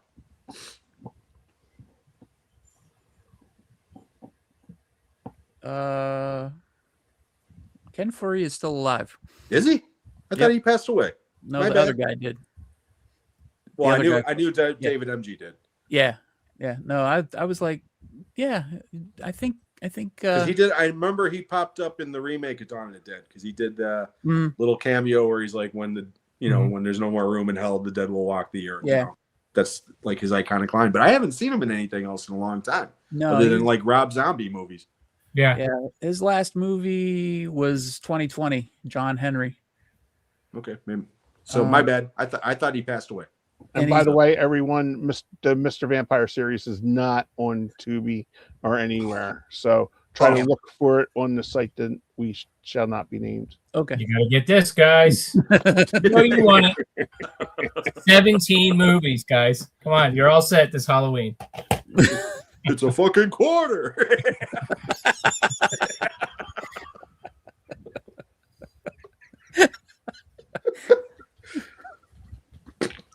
All right, number 5.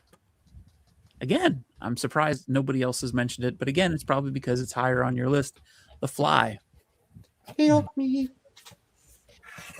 Love It. Kenny and I were talking about David Cronenberg before the show. David Cronenberg is one of those directors. I either love his movies or I hate them.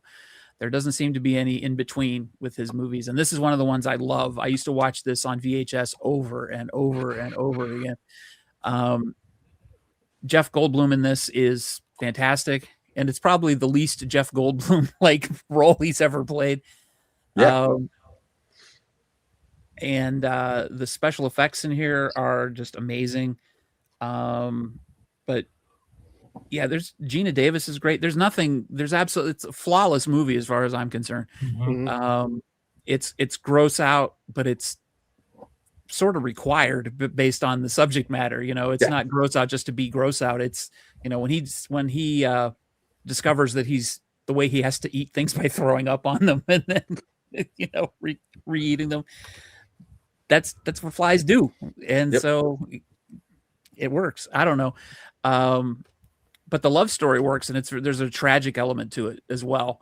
And I think that Gina Davis dealing with the fact that the man she loves has turned into this thing as a big part of it. So it's a very emotional movie. It's not just a horror gross out show. It's an actual emotional good movie. So The Fly, number 5. Awesome pick. Thank you. I have a feeling you'll be hearing that one again. I hope so. Yeah, I have a feeling you'll be hearing it a couple of times. Yeah. All right. Well, my number 4, you won't be hearing it. It's About Last Night with Jim Belushi, Elizabeth Perkins, Demi Moore in The Way She Should Have Stayed. That 1986 Demi Moore, fucking flawless, and the man who steals the movie, Jim Belushi. Absolutely great movie. It's based upon the play Sexual Perversity in Chicago. It's just a great movie, and one of the people who wrote it was Tim Kazurinsky, Mhm. a old Saturday Night Live cast member and writer. So if you guys haven't checked that out, go watch it. I used to watch that every day. I watched that every day for like 3 months, and plus, it has Sheena Easton song in it. So Far, So Good. So It's I a don't great think I movie. know that one. That's a great love movie. that movie. I've seen that movie, and I apologize, but I did not like it. at all. Really? Yeah. I don't know why. That's one of the terrible things about my memory is I'll remember if I liked a movie or I remember if I didn't like a movie, but I won't remember why on either side of the fence. But I just remember coming away from that movie and really not liking it, being very disappointed by it. So Kind of remember that too, to be honest with you. really, Yeah. Yeah. I don't remember why though. Yeah, I don't either. Maybe I- because I was expecting with that cast something more along the lines of like a John Hughes movie or something. I don't know. Maybe I read into it, but Patrick Jim Belushi steals the movie.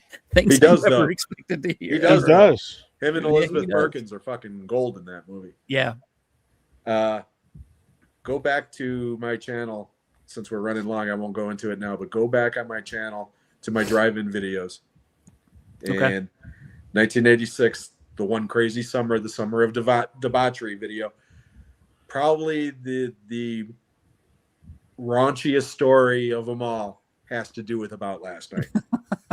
And it might be one of the reasons why I love that movie so much. All right. All I'll say is that it has something to do with me sitting on the hood of a car and a girl looking for her contact lenses. And we'll leave it at that. Okay. Moving on. Dear Penthouse Forum, this happened today. Oh yeah, Ken. The kitchen scene. The kitchen scene. Oh yeah. In the Okay. bathtub scene and a lot of scenes in that movie. Yeah. Is this? We could retitle this like "Hot Brunettes of the '80s," couldn't we? They're all everyone we talked about are brunettes. Seal Award, right? Oh, Oh, he's yeah. definitely got a type. I gotta tell you, Yeah. Oh yeah, he Sean does. knows. Oh yeah. Yeah, we sort of have the same type in a lot of ways, even though I did marry a blonde. Sorry, Lori. Sorry that I married you, Lori. She's like, no, I'm the one that's sorry. Yeah, that's what I meant. That's what I meant. All right, Dan, what you got? All right, I'm going back to Hong Kong and another Yuen Biao movie. This one is directed by Corey Yun. Excuse me. Both of those guys took their name from their teacher when they were in opera school. They were in the same opera class as Jackie Chan and Sammo Hung. Mhm. So they were all friends with each other. Righting Wrongs, also starring Cynthia Rothrock, Oh, Melvin Wong. Corey Yun is in it. He plays Cynthia Wong's part. Cynthia Rothrock's partner. He's a character named Stink Egg. he's the slovenly cop. She's the kick-ass cop. But Yuen Biao plays a prosecutor who gets fed up with corruption and pretty much springs into action. And sometimes he's literally wearing his robes and that wig that they used to have. Because there's a shooting at the courthouse and he just jumps right into action. So it's a very typical action-heavy Hong Kong movie, notorious for having multiple endings. You got one that's like kind of depressing. It's not like a happy and a sad ending. One is like kind of depressing, and then the other one is like I can't believe they did that at the end. It's so depressing. And then Claw apparently, your eyes out. yeah. But it's just a fun action movie Also not available on Tubi. So from the era. Yeah. everybody's singing the praises of Tanya Roberts in the chat. I would agree with that. Yep. Kenny's one of them. Imagine that. He's a multitasker. Mm-hmm. Oh, Patrick, my girl in the '80s was Morgan Fairchild. yeah, my girlfriend. Yeah. That's the ticket. Mhm. Okay, Jim, what you got? Number 4. Finally got a comedy on my list. And not only is it my favorite comedy of that year, it's probably it's definitely one of my favorite comedies ever. Directed by the Zaz team, Zucker Abrahams, but it isn't Naked Gun or one of those types of movies. It's Ruthless People, which you mentioned earlier. This was a big hit. Unfortunately, this is not available on Blu-ray as of yet because it's a Touchstone film. Yep. But I was very happy to finally find the DVD because, like I said, I adore this movie. This was the movie debut for Bill Pullman, and he steals the fucking movie. He literally plays the dumbest man alive, and it is hilarious. Every time he's on screen, it's gold. Danny DeVito, Bette Midler, Judge Reinhold, Helen Slater. It's a great movie. Is So- John Ashton in that too? No, No. Okay. but the Art what the hell's his name? Oh, he ain't on here now. He's a African American. Art Evans. who was in Trespass and Die Hard Oh, yeah. 2 Yeah, I know, and yeah. a million other movies. He's one of the cops. He's the guy that says, this might be the dumbest man alive. Perhaps we should shoot him, you know? It's just, it's so good. And again, one of my all-time favorite lines, Danny DeVito is sitting in his office being interviewed by a cop, and he says, you always gotta keep a straight face. You can't let the other guy know what's going on. And then the phone rings. Excuse me. Hello, Debbie? No, I'm sorry. Debbie's not here right now. She's got my cock in her mouth. I'll let her call you when she's done. Click. I love wrong numbers. Got a great soundtrack too. Yep. I was going to mention that. Billy Joel's on there. Mick Jagger with the theme song. Yeah, it's a great movie, great soundtrack. So that's number 4. Good pick. Thank you. Patrick does not like Bette Midler. Oh my! I think she's hilarious in that movie. Pretty funny. You are wrong, Patrick. Yeah, I can't say she was bloody awful in anything but or everything but The Rose. I think she's good, but what do I know? All right, I'm up. Mm-hmm. Another one that I can't believe that has been mentioned yet. Stand By Me. My number 4. We've talked about this movie many times on the show. It's based on Stephen King. Great cast. The one line at the end, which doesn't spoil anything, but I never had any friends later on like the ones I had when I was 12. Yep. Jesus, does anyone? That seals the movie for me because that's exactly what this movie is. It's about the camaraderie of your friends when you're young. And the cast is phenomenal as well. Maybe not Corey Feldman, but that's Corey Feldman's pretty fucking good in that movie. No, I'm kidding. He's all right. Yeah, he's good. Yeah. But Stand By Me is my number 4. Rest Awesome. in peace, Rob Reiner Yeah. And River Phoenix. and River Phoenix. Yeah. All right, my number 3, and I'm stunned that nobody has named this one, is Back to School, Rodney Dangerfield. I knew it'd be on your list. Yeah. That was my number 11. Really? I dedicate this to me. Hey, Dean Martin. Say it. Oh my God. That movie is so messed up. And a young Robert Downey Jr. and a very young what the hell, Perry Farrell from she was later in Becker. Oh, yeah. Yeah. Okay. The The love Girlfriend. interest. Yeah. That I love that movie. It was like the lead singer of Jane's Addiction was in this movie. What? That's what I was. Perry Terry Farrell Perry Farrell. with a T. Perry. Yeah, there you go. Yeah. Got it. No, that's a great movie, Kenny. And that was a huge hit. Yeah. Hit. Saw that in the theater. Sam Kinison. Yeah, that's what I was You've saying. never Say heard it, of say him? it, say it. Wow. All right, I'll say it. Tom's No, never heard of Back to School. That is probably a uniquely American Shocking. movie. Yeah. Yeah. Here's a picture of you Well, wait a and minute. Andre in the pool. Here's Yeah. a picture of you and Andre in there. Hey, here's you. Here's Andre. What's with the midget here? I love when he makes the sandwich and then he pulls out a shrimp and goes like that and he goes, here. It's a great movie. It really is. It is. It's a great movie. All right, Dan. Oh, okay. Another kung fu classic you got. No. Well, I do have one more that has some martial arts, but we'll get to that in a second. I'm surprised no one's brought this one up yet. I got to go with. Oh, great! I'm so glad you could see that. I know what it is. Yeah, I know Alien. what it is. Aliens. There you go. There you Game go. over, man. Saw it at the Marlton 8. I got one more that I've seen at the Marlton 8.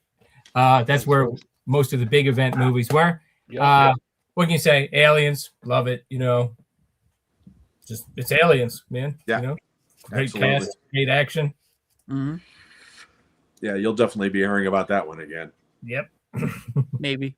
I'll be shocked if it's not on everybody's list, actually. So, actually, Kenny's always the wild card. So, Yeah, Yeah, don't place a bet on that, fella. yeah, I was going to say Kenny's the wild card.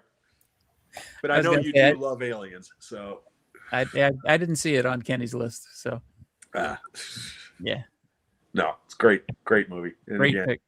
We'll, It's Tom's number 3. We'll be hearing from it about it again. Good pick, Tom. All right, Mr. Jim. Okay, my number 3 has been mentioned, and it might be mentioned again when it comes back around. But you just mentioned it, Sean. We're talking about Stand By Me.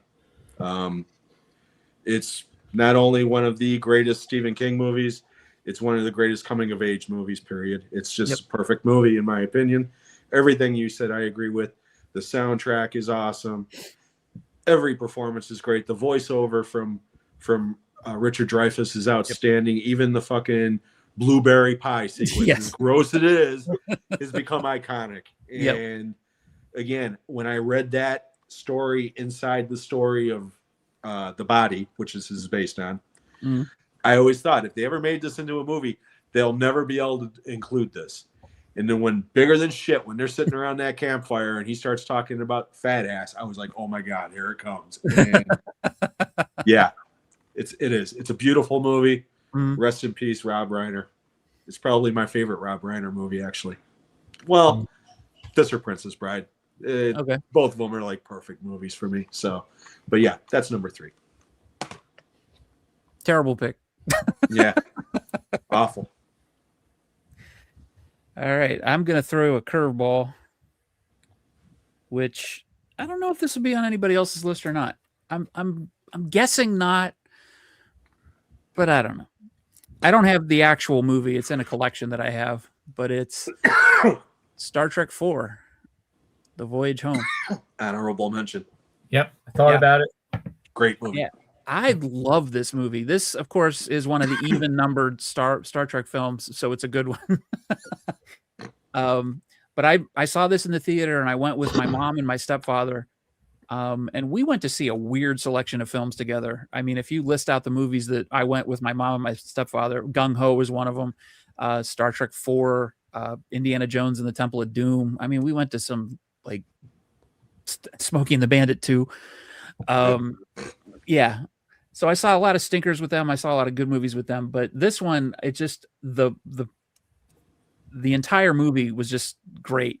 And the fact that it was lighter in tone than most of the other ones and just so funny. I remember everybody in the theater laughing. That was one of my great memories of the past, of seeing a movie with a full theater, and really enjoying it and enjoying the crowd as much as the movie, which sadly doesn't happen very much either because nobody's in the theater or the people in the theater are a bunch of assholes. Right. But yeah, no, I love this movie, and it's probably my second favorite Star Trek movie of the original 6. Oh yeah, of the originals, definitely. Yeah, the originals. But the whole thing where Scotty's trying to use the Macintosh and he picks the mouse up and he's like, computer. Yeah, I love that movie. Show us where the nuclear vessels. Yes. Yeah, and Nicholas Meyer film, the guy that directed Time After Time, he had a way of making his movies very clever. Lots of little clever things, like when they go to the Navy Yard, there's the ship, the Enterprise there. Yeah. Yeah. And again, that was Leonard Nimoy directing that one again. Yeah. And huge hit. I mean, huge hit. He went from that to fucking 3 Men and a Baby, which was a mega hit. Right. But you're right. Outside of Wrath of Khan, it's the best original Star Trek movie by far. Yeah. And you hit it right on the head. It's because it's a comedy. At its core, it is. It's basically a buddy comedy, you know, where you break up into different teams and stuff. But watching them put that bandana around Kirk's head because of the pointy ears and the eyebrows, don't worry, he took LSD way back when and he never really came back.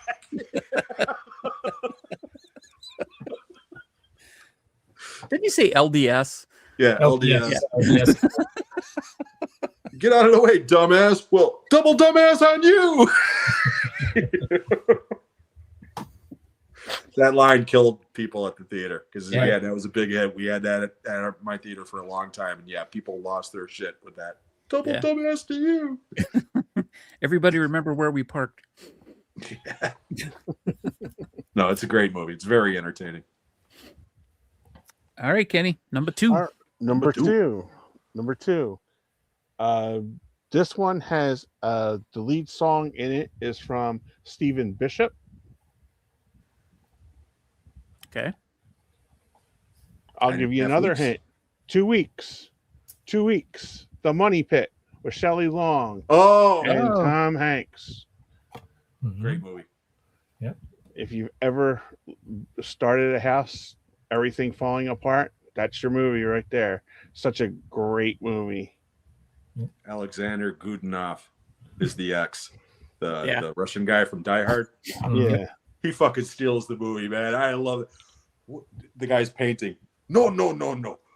Long strokes like this, and don't smoke. And just walks away. And Yakov Smirnov, remember him? He's the realtor. Yeah. No, it's a great movie, Kenny. Yeah, it's a great If movie. I owned that one, that would have been on my list. Yeah, I own it, but I just picked it up. But that's one of the ones I think if Lori was picking her top 10, it would definitely be there, probably in the top 2. Yeah, that movie's still 2 weeks. 2 weeks. it just kills me because everything that goes. You guys testing bombs here? She pulls up. All you see is like the house. It's pitch dark and with like big gravel all around and stuff like that. And she's pulling up in a little bug, Volkswagen bug with all these lights, like Clown Pizza or something like that. You know. She goes, "You tested missiles here?" "No, it's my house. What did they do to my house?" The laugh scene from Tom Hanks gets me every single time. With the tub. Yeah, When he's going through the hole in the floor Yeah. with the carpet. And then Throwing she finally finds him, and he's like, "The Care Bears were here." I like when he's yelling, "I'm up here. That's not funny. I'm in the floor." Very funny movie, and I've watched it so many times over the years too. Yeah, it is. It's It's a a very great funny movie. Great Yep. pick. All right, Dan, top All 10. right. Well, I'm going back to the Millside Theater, Oh, here we go. where I also saw Highlander, by the way. And in both cases, it was me and my brother, and hardly anybody else. Going Big Trouble in Little China. Nice. Have that one. This is the gift that keeps on giving. You know, at the time, I was just like, "Wow, this is cool." Since then, I was like, "Oh, that's where John Carpenter got it," because I've been, I see all these kung fu movies, Duel to the Death, and other films, and I'm like, "Oh, I see where he borrowed this stuff from." And then I've even seen Carter Wong in classic kung fu movies, and Russell and Dennis Dunn are fantastic in this film. Actually, everybody in this film is great, but Yeah. I mean, it's just one of my favorites. When they're in that elevator after taking that potion, Yeah, and they're all just and he looks at him and he's like, "You know what? I feel pretty good. I feel kind of invincible." And he looks over at the other guy. the other guys behind him are like, "Yeah, I've got a very positive outlook about this." Yeah, it's a great movie. yeah, and James Hong still with us. He's even older than That's Clint. awesome. God love that man. God Yeah. love that man. He's been in like what, 1,000 movies? I mean, Yeah. it's unbelievable how many movies that guy's been in. Yeah, he's a legend. He started a troupe of Chinese American actors to help him Yeah. get more roles and more appropriate, less stereotypical roles. He Yeah. was in Charlie Chan movies and Bowery Boy movies. Yeah. That guy has been around forever. And again, he's just one of those guys that even if you don't know his name, he pops up and you're like, "Oh, that guy." I mean, yeah. And yeah, you're right. Big Trouble in Little China is so much fun. Yeah. Have you seen the new Mortal Kombat movie yet? No. No spoilers, but there's a scene where Johnny Cage is in a bar And Raiden basically comes over. He's in a parking lot rather, and Raiden basically comes in. And he turns around. And he's like, "Yo, Big Trouble in Little China." Go. It is. It's pretty funny, you know. That's pretty funny. Yeah. Yeah, James Hong is 97 years old. Yeah. Crazy. Yeah, he kind of looks like he does in that movie now. Right. Yeah. You know? I love that where it's like, so you're so ah? You can't fucking hear him. I just looked him up. He got a star on the Hollywood Walk of Fame in 2022. Yeah, you believe we just got that? Because Jamie Yeah. Lee presented it to him. Yeah. Oh, that's awesome. Yeah. All right, Jim. Okay. My number 2 and my number 1 have something other than being great movies. They have something in common. Of all the films that I ever saw with a crowd from working at the theater, the best reactions I ever saw were with these 2 films. Okay. The first one, number 2, has been mentioned already. And I'm talking about Aliens, which is one of the greatest science fiction action movies of all time, got one of the greatest ensemble casts of all time. And outside of, I might even go so far as to say, outside of T2, it's my favorite Cameron film. It's a great film, okay? But when I talk about reactions, crowd reactions, the iconic scene, okay? Get away from her, you bitch, Mhm. okay? Every time, and we had that movie for months. When that scene happened, I would stand in the back of the theater and just wait and watch the audience. And every time Sigourney said that line, the audience would erupt like a fucking rock concert. Some people even stood up and cheered, okay? And it played like that over and over, and it never got old. And 40 years later, that movie still plays that way. They're talking about possibly doing a 40th anniversary theatrical release. I hope they do, because then our good friend Sammy over in the UK will actually see this fucking movie. But if they do, I'm going to go watch it with a crowd again, just for that scene, to see if, and hope that there's some people in the crowd who's never seen the movie, and hope that you still get that same feeling, because it is. When you think about crowd-pleasing movies, Aliens is one of those movies that's right at the top of the list. So that's number 2. All right. You may see that movie again. I bet you we will. I know it's on your list somewhere. It is not number 2. Alrighty. Top Gun is my number. See, I thought that would be on somebody else's list by now. Yeah, me too. And this is another movie that I did not appreciate until more recently. I actually took a film class. The first time I saw this movie was in a film class in 1988. And we saw it because the teacher was making a case against it, about how it is totally illogical, totally non-realistic. The fact that they take their masks off when they're, at whatever altitude, and because you want to see their faces, and how it's basically a Navy recruiting film and blah, blah, blah. So that's how I was introduced to the movie. And it put a negative spin on it for me, and I never looked at it again. I remember we got it. I think we got it on VHS when I was still living with my parents, and I was just like, I have no interest in watching it. I don't really care. It wasn't until probably right before Maverick came out, I watched it again, and I'm like, this is hilariously fun. I love this movie, and all the negative stuff from that film class just went away. And I was just like, it's a stupid movie. That's what it is. Popcorn movie. It's a popcorn movie. And then I watched it again, and I've watched it with Lori several times, and then we went to see Maverick, and it just sort of solidified it. Is it a great movie? No, it's a 3-star movie as far as critical acclaim, but it's fun to watch, and watching it back to back with Maverick is really fun. So that's what got it so high up on my list, even though I didn't like it when it originally came out. It's just a fun movie, and it's Tom says I prefer the Naked Gun. So do I actually. But I don't know. I just came to appreciate it a lot more later on. I think Val Kilmer had a lot to do with it too, because as watching it as a kid, you know, or as a younger person, you thought, oh well, Tom Cruise is the hero. Tom Cruise is the hero. Mm-mm. And I'm thinking now when I see it, Val Kilmer was the only guy with any brains in this movie. Yeah. Other than Tom Skerritt.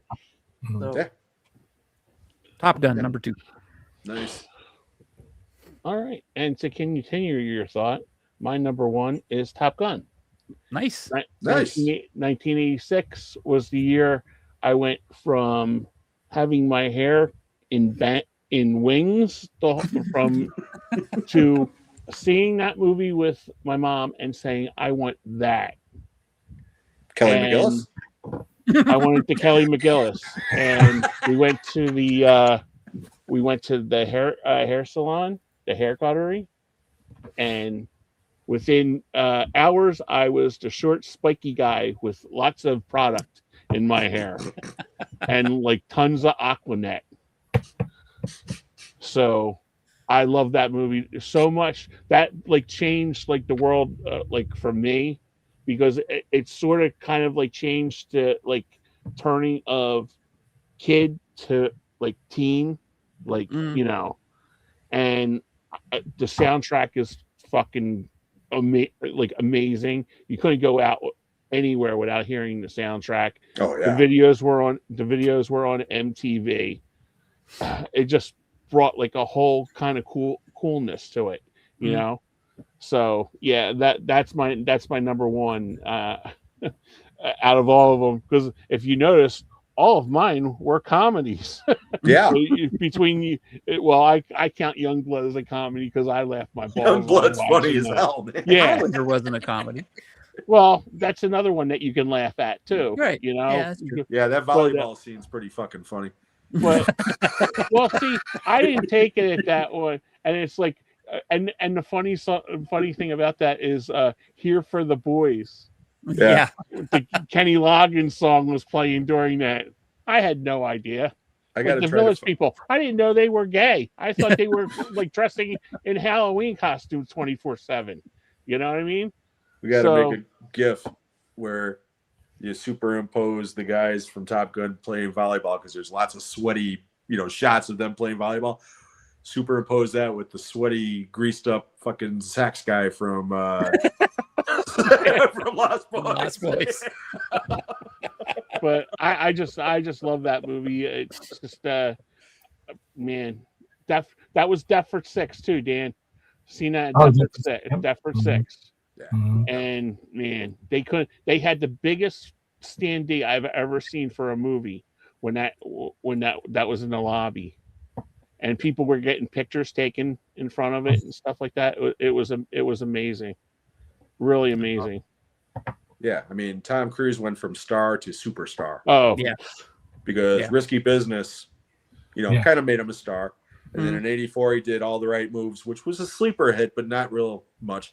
And then fucking Legend, which a lot of people are still like, you know, what's up with that? But Top Gun, and he's never come down from that. So no, great pick, guys.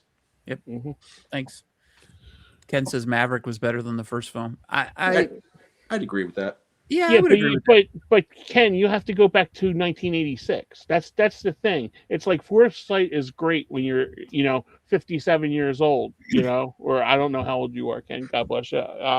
First time 57. But I'm just saying, the first time watching that just fucking blows your mind. I mean, just hearing like those jets rumble, like, and you're feeling like your chair shake in the theater. I mean, that shit doesn't go away. You know, first time those cinematography fight scenes were groundbreaking at the time. When he buzzes the tower and shit. I mean, Tony Scott had to have special cameras and shit made, you know, just to withstand the G's and shit, you know. I mean, so, you know, say what you will about Top Gun being a cheesy movie. No, it was groundbreaking at the time. Yeah. It really was. Yeah. Like I said, it all things considered, it's not a great movie. There are great parts about it, but the overall feeling you get when you watch it is a favorite. that It's was a great made- popcorn movie. Exactly, it's a It great. is. popcorn It's a movie. great popcorn movie. Yeah, You know, it- absolutely. It's brainless. It's fun. It's like I Armageddon. Yeah. You know what I mean? Yeah, It's more like or less. yeah.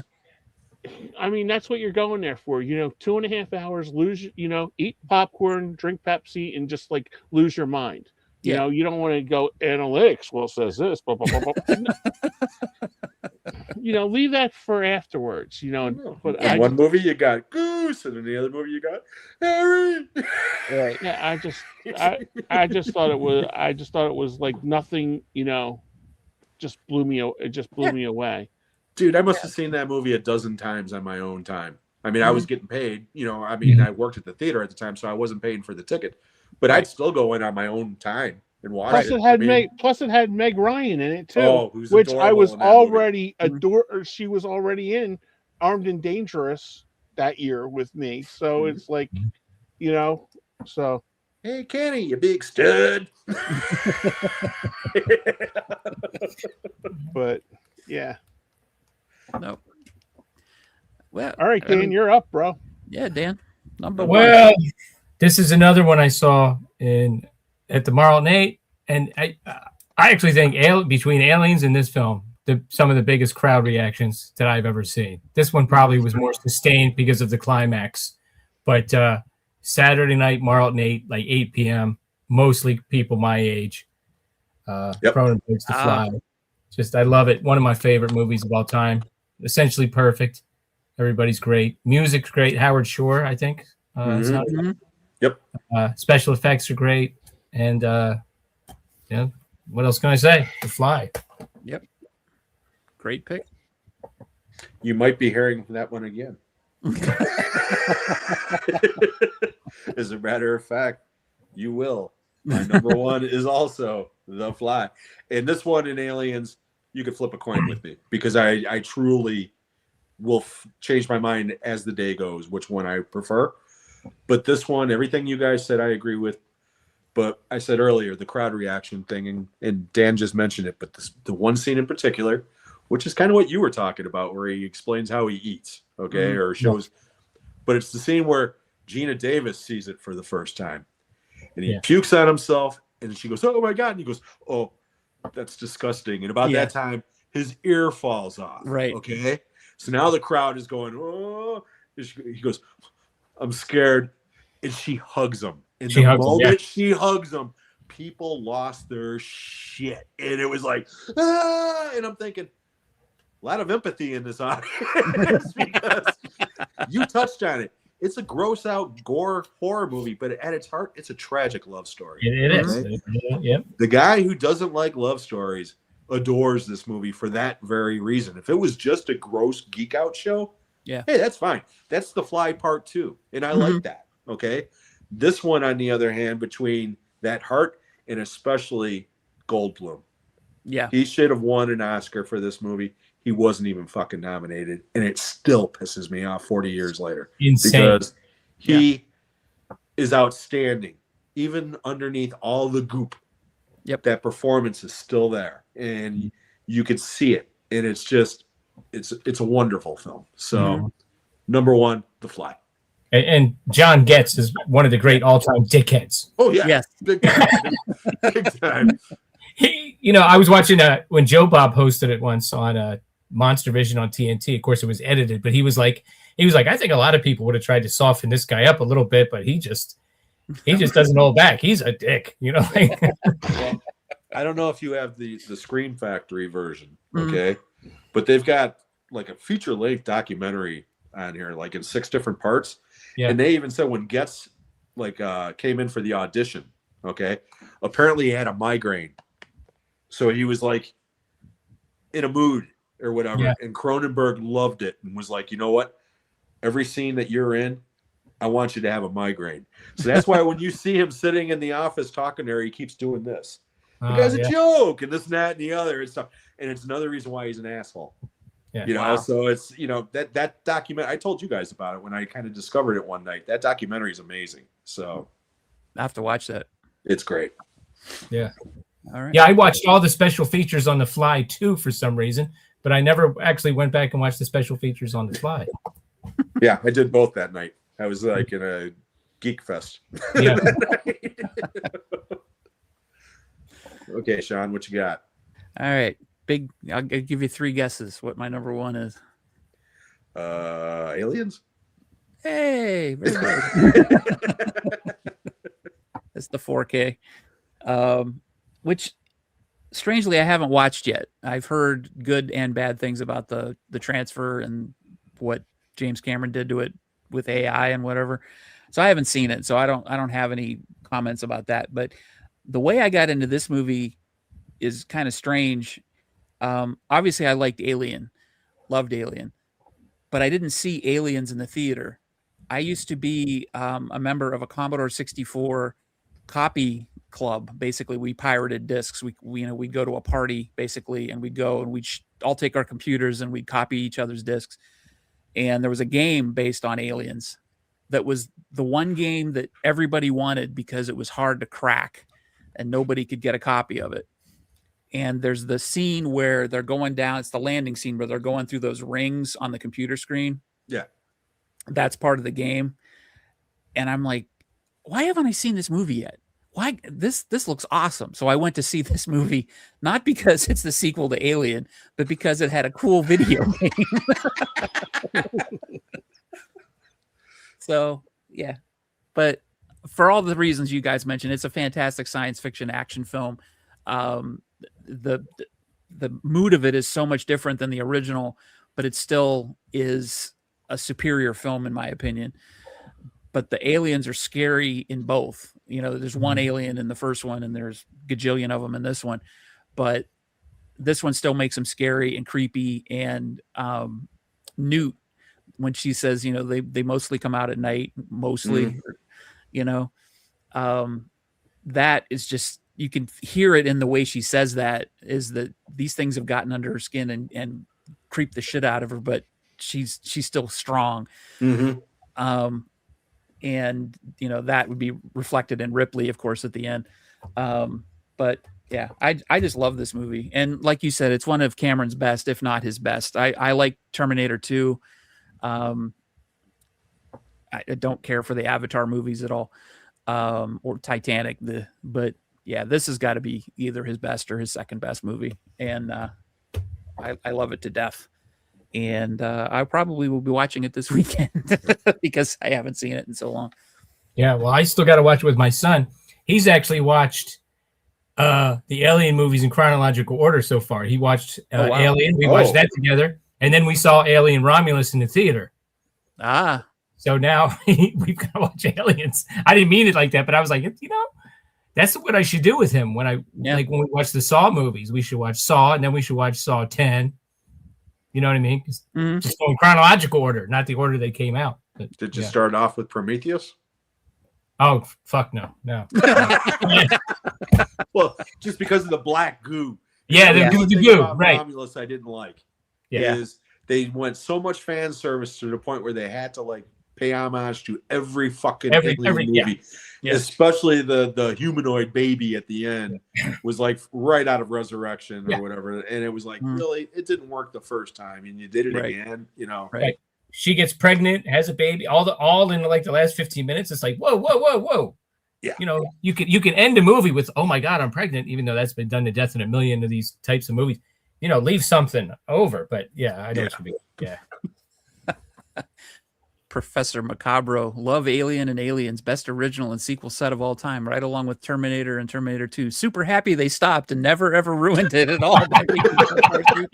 Yep, not a one. You know what though? The Alien movies, I could find something to enjoy in every one of them. Yeah, that's true. Outside of maybe the Alien versus Predator movies, because those are hot garbage. Okay, but the 4 actual Alien movies, I do. No, 5. I'm sorry, I forgot about Romulus. I do. I enjoy all 5 of them, but only 2 are great. You know what I mean? Yeah. Right. Mm-hmm. Hey, people are talking about Crossroads in the chat. That was one of my favorite movies back in the day. I love that movie, that guitar showdown. Oh yeah. And Steve Vai and for the devil. Yeah, a couple of honorable mentions real quick because I know we're going to do our recommendations. We're running late. FX. Yep. House.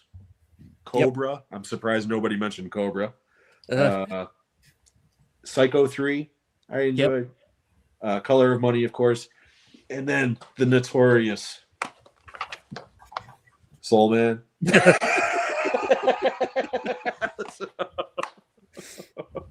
Yeah, see, Thomas Howell did it all that year, man. Yeah, he did. Renaissance man. One of his best performances and one of his worst.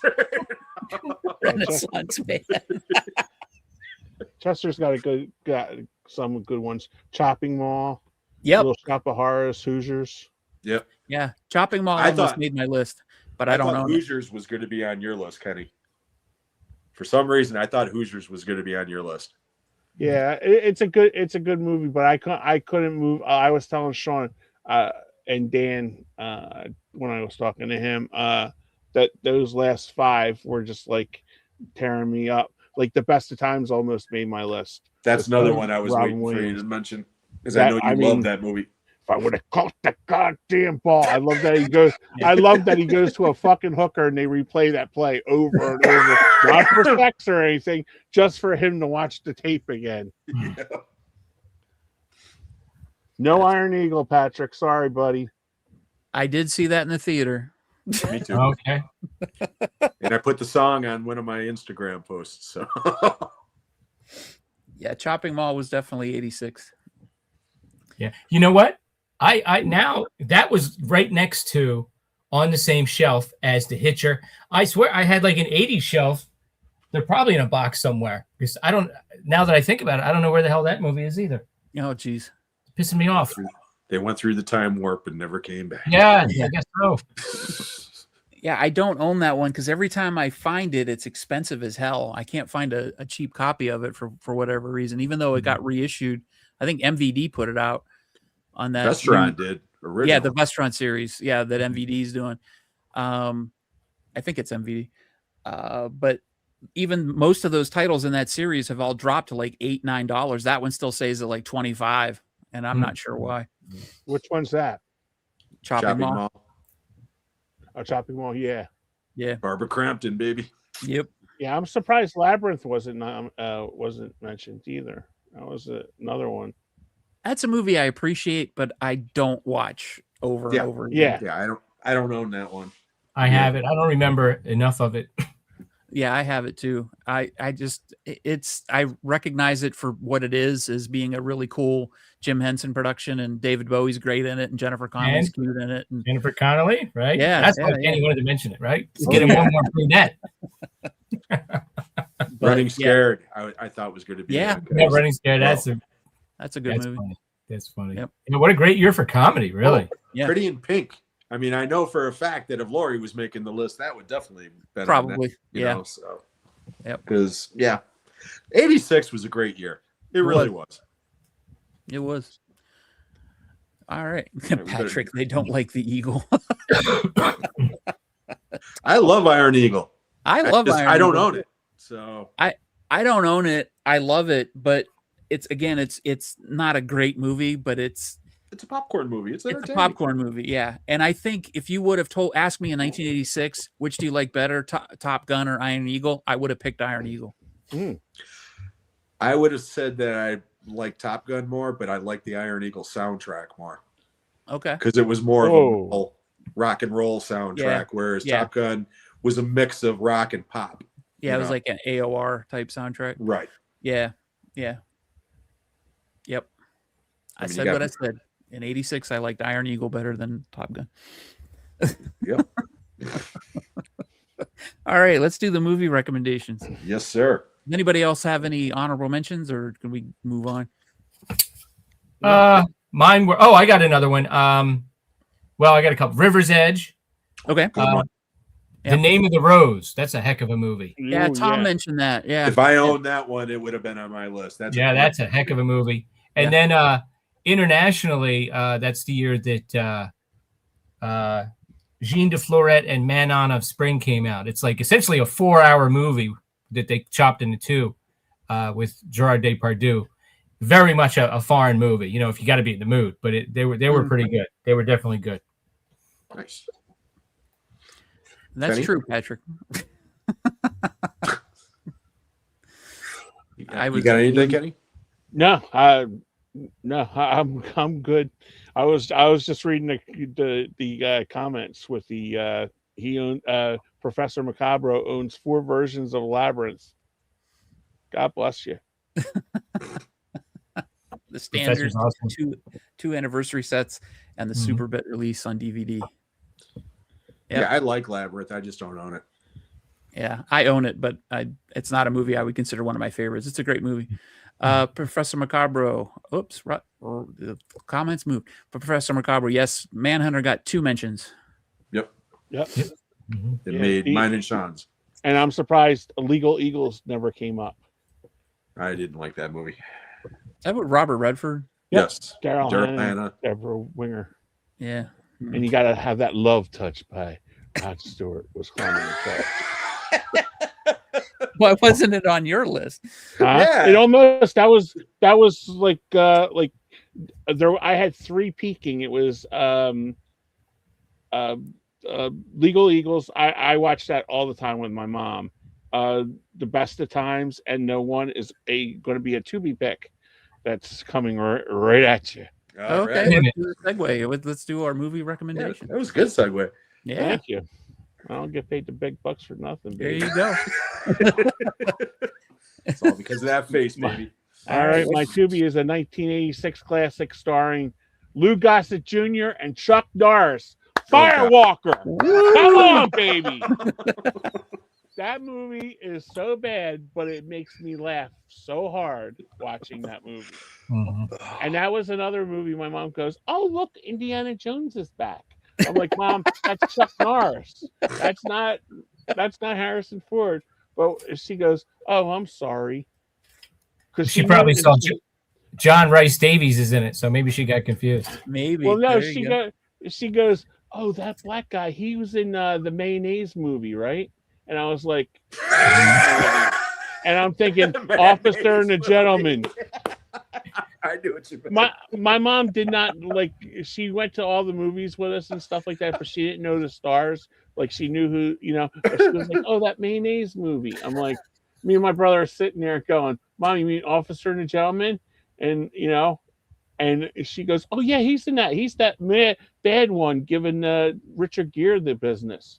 And I was like, "Yeah, Mom." So we went to see Firewalker, and I highly recommend you, Mom. I love you. There you go, Firewalker. At least That- you didn't say it's Chicken George. God bless your mom. She sounded like a wonderful, Yes. wonderful woman. Really does. Mayonnaise. That mayonnaise. Hey, whenever Officer and Gentleman comes up, that's the first thing that pops into my head. Oh Is it yeah. say mayo. I won't quit. Every time I see Richard Gere, because my mom loved Richard Gere. Oh my God, how many times I seen Pretty Woman, Pretty Woman. and Runaway Bride, and oh my God, I don't even think my mom ever seen American Gigolo. That was too spicy for her, But I don't even want to know if she's seen him, American Gigolo. But I was just like, because oh my God, anytime Richard Gere, I sat through Chicago. God bless me. Yeah, there you go. I like Chicago. Did you? I did. Well, it wasn't bad seeing, Catherine Zeta-Jones in that. No, But I don't know. You mentioned mayonnaise. And you know what the first movie I thought of was? what's that? Undercover Brother. Jesus. I've never seen that. See, that's why I don't know these movies, because I've seen all this other shit you guys haven't. He's never seen Platoon, but he's seen Undercover Yeah. Brother. It was in my theater. It was in my theater, so I watched it. That's going to be in my bio tomorrow. I haven't seen Platoon, but I've seen Undercover Brother. Undercover Brother twice. Only once. All right, Dan, what you got? All right. I actually got one. Just thought of this 5 minutes ago because number one, I left this off. This probably should have been in my top 10. I probably would have taken Mr. Vampire 2 out and put this one in.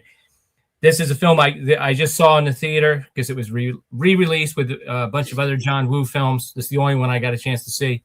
but A Better Tomorrow, starring Nice. T.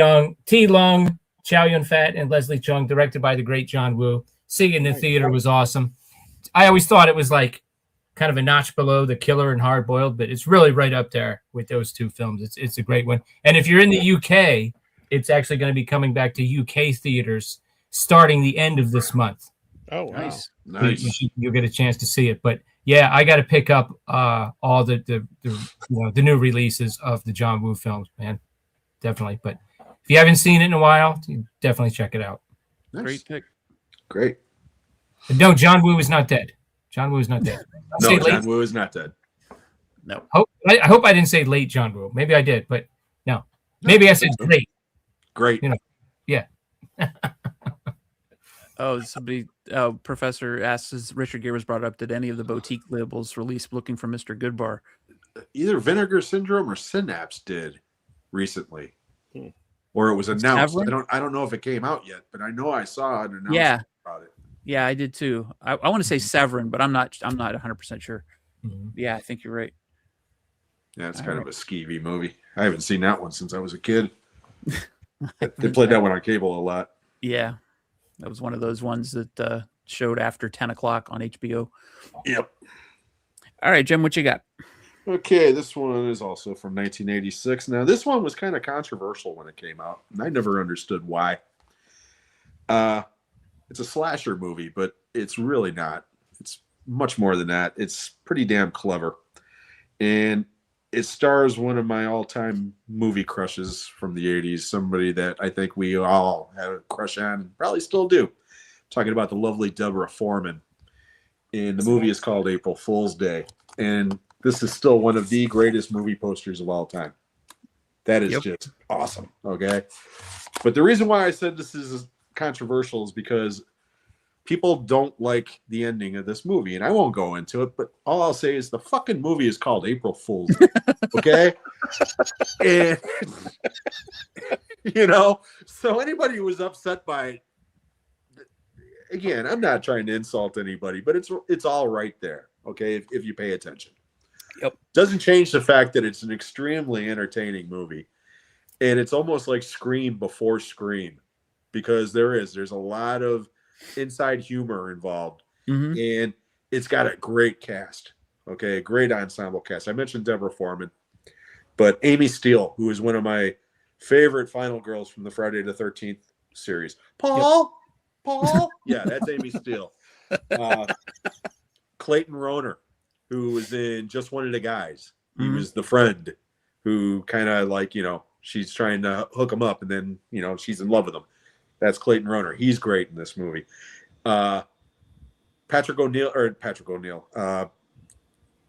Ryan O'Neill's son. I forget his name Griffin. now, but Griffin O'Neill. Thank you. He's got a small part, but he's actually good in it. I mean, it's just a thoroughly entertaining movie. So my recommendation, April Fool's Day. Awesome. That was like one of those frequent rentals. Like your one friend would have it, and then a couple weeks later, you would be at your other friend's house, and he would have it. Mhm. Yeah. I mean, I'll never forget. We had that at my theater for like a week or two, Mhm. and people were pissed walking out of it. And I was like, what are you talking about? This movie's awesome. It's entertaining as hell, And well, because the ending's a cop out. No, it's not. Yeah. Pay Yeah, attention a lot of- to what's going on. It's like that's one of the few. It's almost like an Agatha Christie, type movie. It really Yeah. is. It's more of a mystery than anything. Yeah.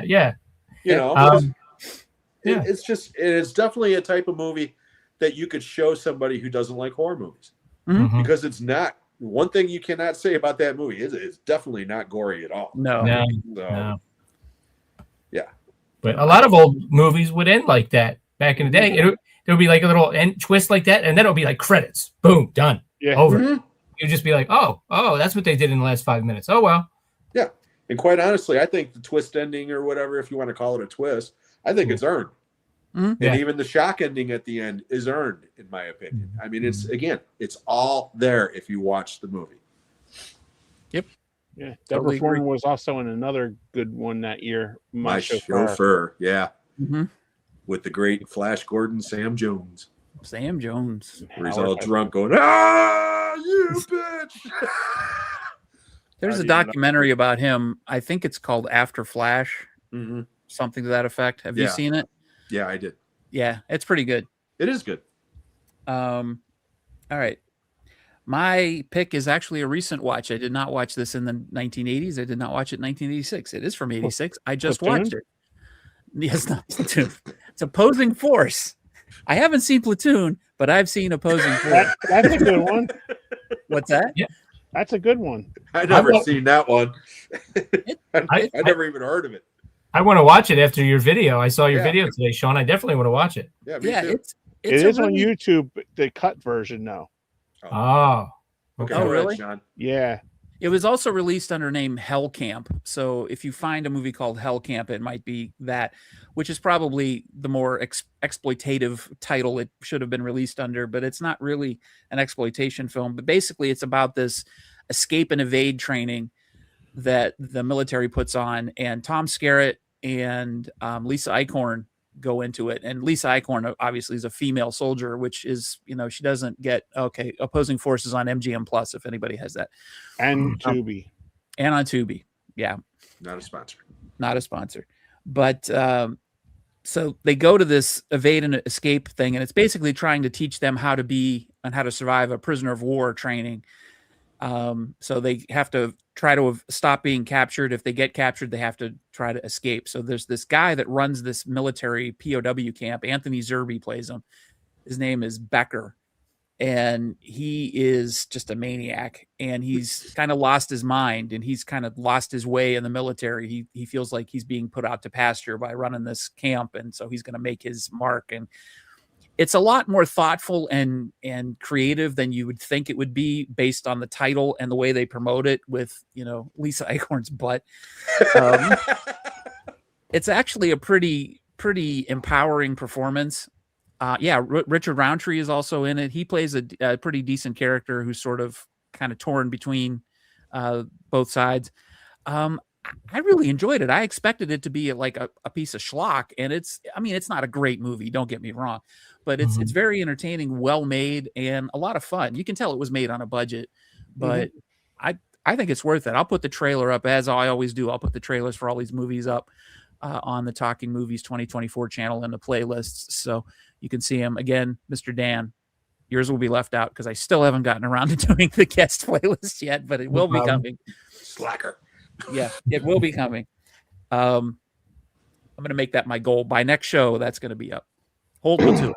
That's your homework assignment, huh? That's my homework assignment. Me and Kenny just had to watch a movie. Yeah, you said watch the movie. I have to sit through 47 episodes and figure out who picked what for the recommended movie. But yeah, it's worth seeing. Opposing Force, 1986. Check it out. I got it from Hamilton Book, $4.95. Nice. And Yeah, I that never heard of movie- that until you mentioned it on your video. And like Dan said, now I want to see it after watching your video. Yeah, if you like Anthony Zerbe at his Anthony Zerbiest. Yeah. And if you remember, Anthony Zerbe was in Kiss Meets the Phantom of the Park as the guy who built the robot Kiss. Yep. Believe it or not, every time I think of Anthony Zerbe, that's what comes into my head. Yeah. Oh That's my the God. first time I remember seeing him. Yep. Was in that. So Mhm. Well, I think of I think the first time I saw him was in the Omega Man Mm, on TV. yeah. He's in, and then of course the Dead Zone. Yeah. yes. But- Yes. He couldn't out Anthony Zerbe, Christopher Walken in that one though. No. No. Yeah. The That's probably ice! the most restrained performance from both of them. Right? Yeah. True. Yeah. Really, I mean, yeah. Anthony Zerbe's a dick in that movie, but he's not Yeah. like a He's not. nut job. He doesn't Right. scream really or yell or anything. Yeah. Yeah. Well, if you're looking for that, check this movie out. Awesome. All right. We didn't go too terribly long tonight. No. But No. I want to appreciate everybody who was in the chat tonight. If I missed your messages, I apologize. Undercover Brother is a classic. There you go. Patrick has deemed it so. Yeah. I want to thank everybody who was in there. I apologize if I didn't get to your message. It looks like I missed a lot, so I apologize. But I appreciate everybody participating. Dan, thank you for being on. As always, love having you as a guest.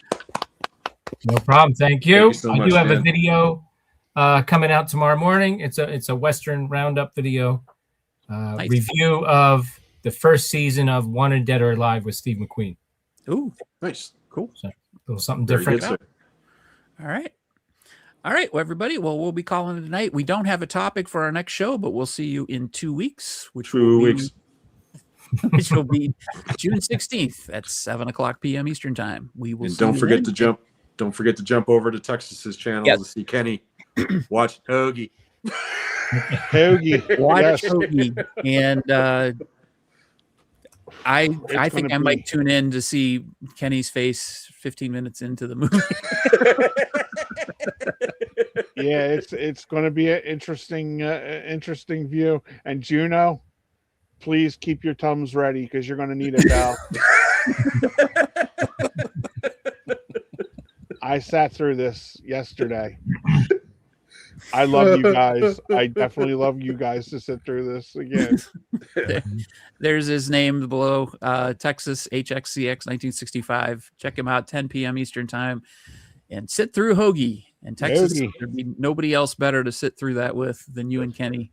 And Juno. Juno's a great hang too. Yeah. Offer Kenny all your love and moral support. He needs it. I want to hear Juno go at that point where I'm telling you it's gross. Carnage, man. Carnage. I think Hoagie's gotten more promotion on this show tonight Oh, I never fucking heard of it. than until it ever the other got, day. ever. I didn't hear about it until Texas gave me the link. Yep. Here you go. I put it And on. he's kind I'm enough like, to share it with everybody, so Woo! you can watch along at home. Texas Wow. is such a nice guy, but he's got a dark side. oh, as John Cafferty and the Beaver Brown on the dark side, boy. Yep. This is I don't know that one, Professor Macabro. Yeah, I might have Professor, seen that. I don't recall it though. I remember seeing it. Professor's a big Red Brown fan. Okay. okay. Red Love Red Brown. Brown. Is that the original Captain America from the TV Yep. movies, Red Brown? Yep. Oh, okay. All right, cool. Yep. Awesome. All right. All right, guys. Everybody, thank you. Good night. Whoops. And we'll see you in 2 weeks. Like 2 we weeks. said. So yep. Alrighty. See you guys. Thanks for coming Night, out, guys. everybody. Thanks for having me, guys.